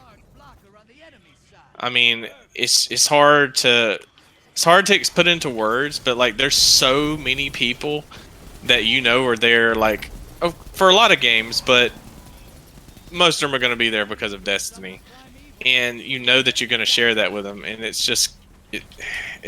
so crazy. They did such a, like, Broman, all of them did such a great job building Guardian Con and making it what it is, that it's just amazing. I like this year, I hated it. I hated that we couldn't go. I understood, but it was just, God, it really killed us. Like we were really wanting to see everybody, you know? Yeah, I saw a lot of people saying similar stuff online, because it just seems like such an experience. Yeah, it is. Oh man, like one day it's definitely on the bucket list. It's definitely there, because I mean, it's like I could talk to and see some of the people. I could talk about it all day. But yeah, it's been amazing. This community is amazing, and I'm so glad I get to be a part of it. Even just to be a part of it, but the fact that I actually get to work in it, work in it, you know, create in it, and to meet all these amazing people. It's been a dream. Yeah, it really is. I'd agree. I'm like, it's been a dream, and I'm relatively small time, you know. Like I'm not sitting up there with like, you know, someone like Bife or Broman or someone like that, but it's still a dream just to be at the level I'm currently at, because it's just so much fun.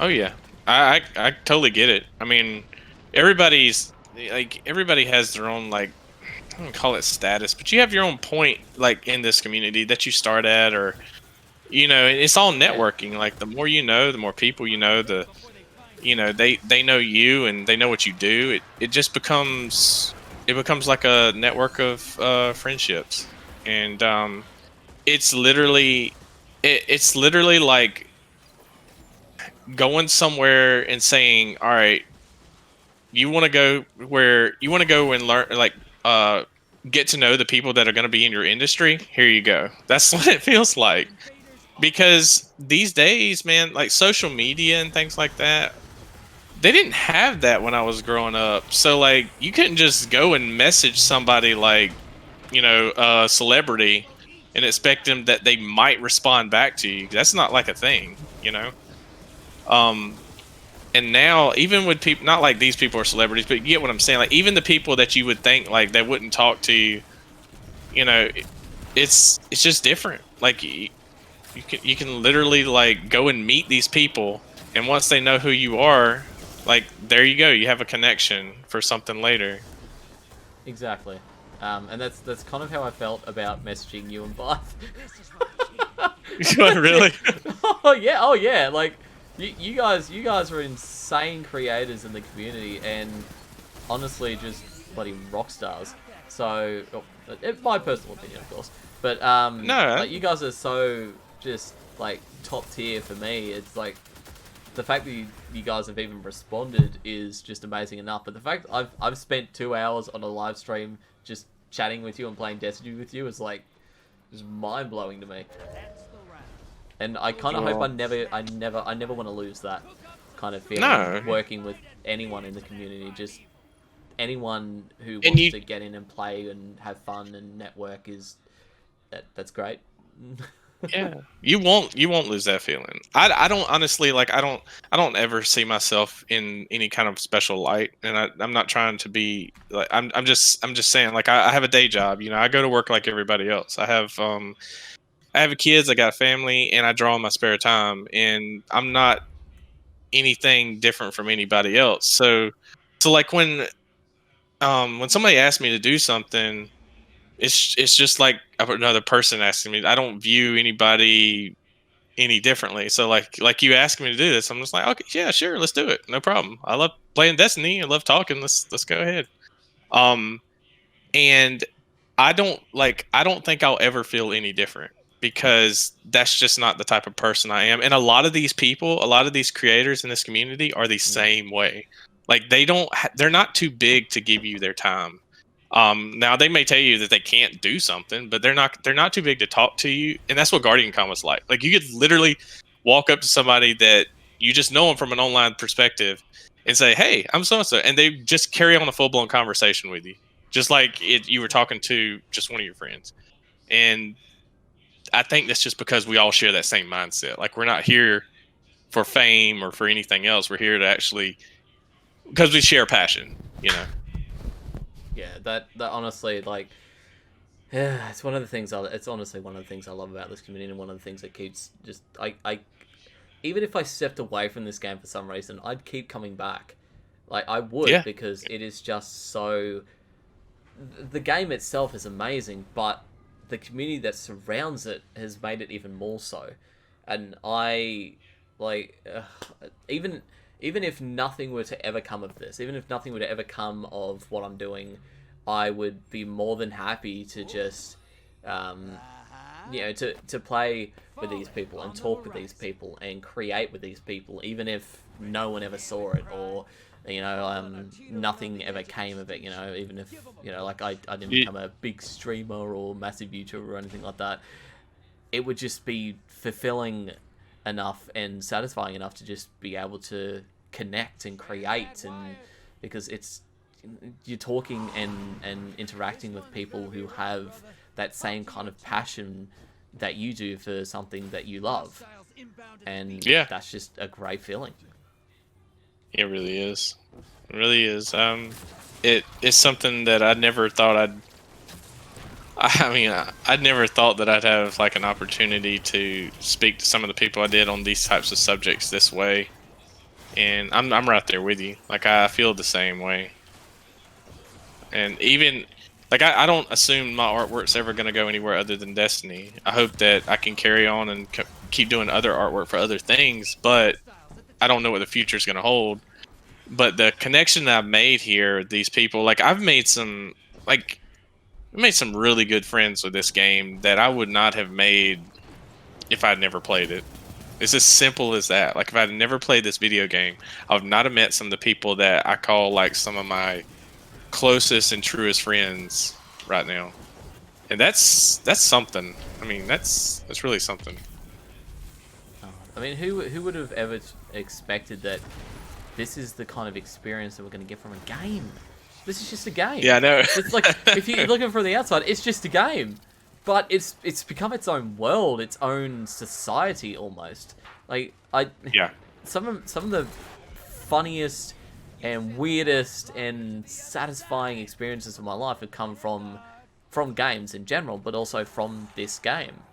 Like, it's just been amazing, and the more I play it, the more I want to play it. The more I, gorge myself on content created from it, like a video or a piece of artwork, the more I want to keep doing that. And I would, if I could spend my days just working in this community, like if I was just making the YouTube videos or for some reason just earning the money just by playing the game, like streaming it, I would be so happy because it would just be so much fun to do. Yeah. Yep. I totally agree.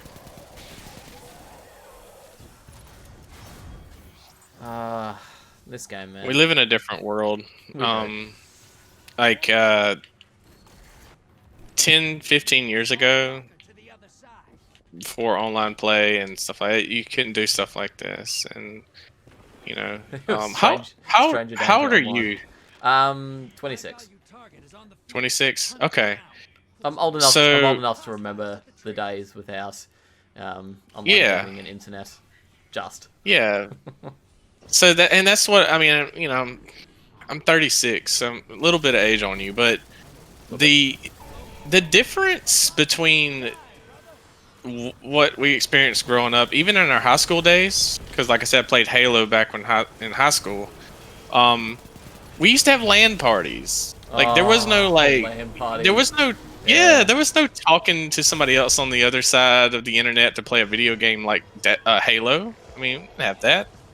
There was no Xbox Live. Hell, when Halo came to PC for the first time, it was clunky as all get out for me. I remember. But I was like, oh my god, I get to play with new people. Because all I could play with for the longest time was my friends, which was fine, but, and then you start really seeing how good you are or how good you're not. Yeah. It's just...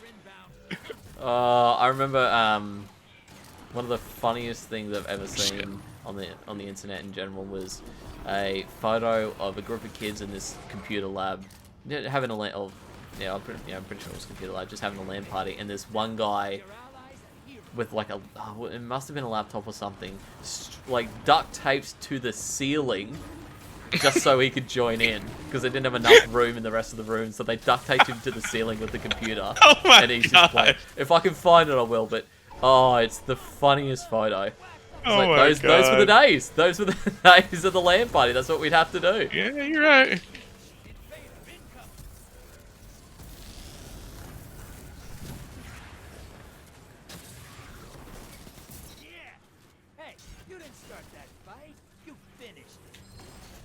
That's hilarious. Let's see if I can drop some kills. I don't have my invading build on, any of my invading builds on, but I don't have any invading gear, so I've got an invading shirt for a reason. Yeah, really? Oh yeah. Oh my god, that's actually not bad at all. Yeah, no, it's not. We're doing really well. Oh, that was so close. Oh, I almost got him down. But yeah, like, oh man, when Gambit first started, I was running Sleeper constantly. And then Sleeper got a nerf, which I was very sad about, so I switched to Arbalest when it eventually came out. Oh, he's behind Where's this me. guy at? He's towards the beach. Well, he was towards the beach. Yeah. Yeah, he's still over there. I'm gonna hang tight for a moment. Not that it matters, because it's not like we got started on the Primeval, really.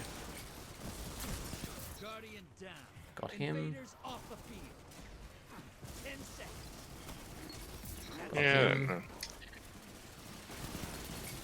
Got him. One more. Ah, damn, he spawned on the other side. Oh well. Well.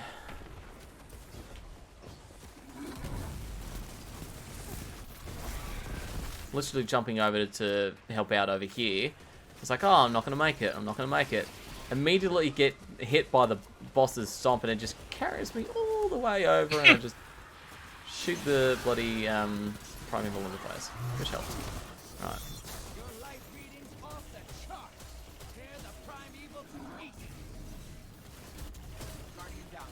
Holy moly. Oof. Got destroyed. Oh!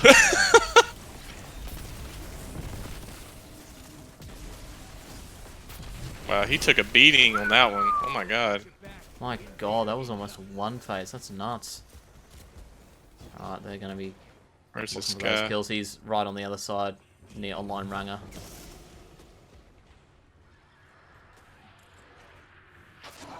That's a very unfortunate place to be. No, nah, I got done in by him. Only because all the ads and the boss was like right there. I went underneath, tried to come back up, and smashed. Yes, I did wear my Destiny gear while my partner was in labour. I had my Guardians for Australia t-shirt on for most of it because obviously, you know, being from Australia myself, that was near and dear to my heart. And then, yeah, I had my... As soon as she started to really start pushing, I was like, hold on. Let's go put my Invader shirt on. So, there's pictures of that floating around the internet. Oh, man. Well, I think that's gonna have to be my last one. That was fun. That was Yeah, that lot was of fun. Thank you so much for coming by. Seriously, Yeah. it's been an honor having you on. Maybe I can have you on eventually again at some point. Absolutely. If things ever match up again. Yeah, well, I mean, you know, I'm down anytime. I would suggest something if you're down for it. We don't have a lot of times that we can actually do stuff similar like this, but if you wanted to, I mean, this would be up to you. I mean, I'm just throwing it out there, but like if you wanted to put together something with a few artists, Oh, I could would love possibly to. do like a yeah, we could possibly do like a multi thing. If they're down for it too, and we could, you know, get the time and stuff. I had an idea sure. of doing like a full artist raidathon kind of thing, or even if it's just like a 1 or 2 raids with a bunch. Yeah. Of Oh, I different mean, indie we've artists. done stuff. We actually did something similar to that. It's been a while now. I'd say like a year. But we did something similar to that. But we didn't. I don't think we did raids. But that's a good idea. But we did. I think we did some PvP. But it was all artists and everything. But it was fun. But yeah, I mean, I think there's plenty of the artists that would love, like, if you wanted to, I mean, and this is up to you, Oh yeah. but if you wanted to reach out to any of these artists to do anything like that, I'm more than sure you're going to get a positive response, just because I know most of these people, and they'll be down for it. Timing, of course, would be different for each one, I'm sure, yeah. because we got some people in UK, some people in It would be but difficult. yeah. But no, I would absolutely be down for that. It would be a lot of fun. I mean, having a group of any kind of Destiny content creator at all on would be awesome. But yeah, having a specific like artist stream like that, where we just go and like do a raid or do some Iron Banner or do both, you know, and just chatting, discussing things. That'd be a lot of fun. I would really enjoy that. Yeah. So A good one. Yeah, a good time too.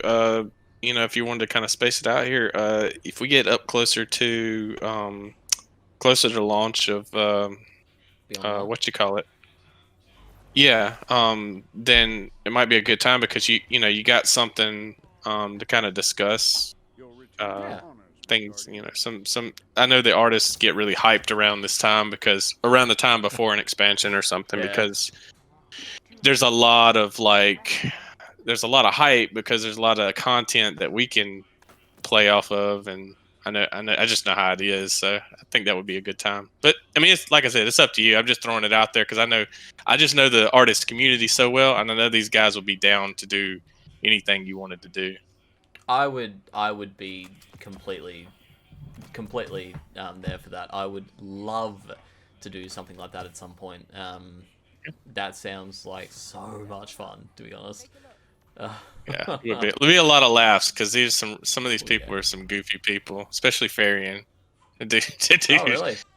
he's hilarious. Yes, we get into some of these. Like we've had like a all artist chat before doing something, and it's some of these guys will crack you up.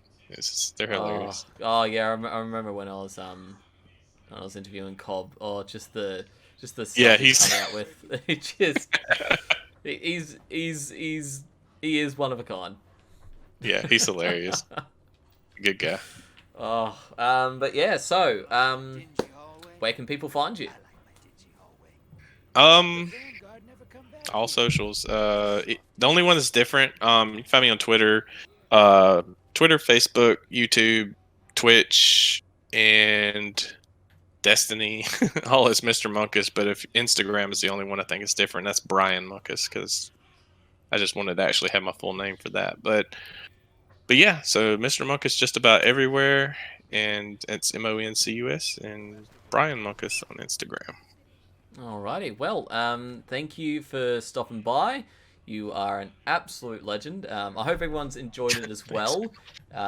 If you guys do have any more questions, do let us know. And a random person is being chosen in chat, or has been chosen in chat for one of the pieces of Mr. Moncus's artwork. So I'll be sending them a message on Twitch. So do you have messages open on Twitch, and I'll send you a message and get your contact info, and you can pick a print of your choice, and that will be sent to you because he's an awesome artist, and I wanted to when I was giving back something to the community. So I hope you enjoy that, whoever won. And yeah, until next time, guys, I'll catch you all later.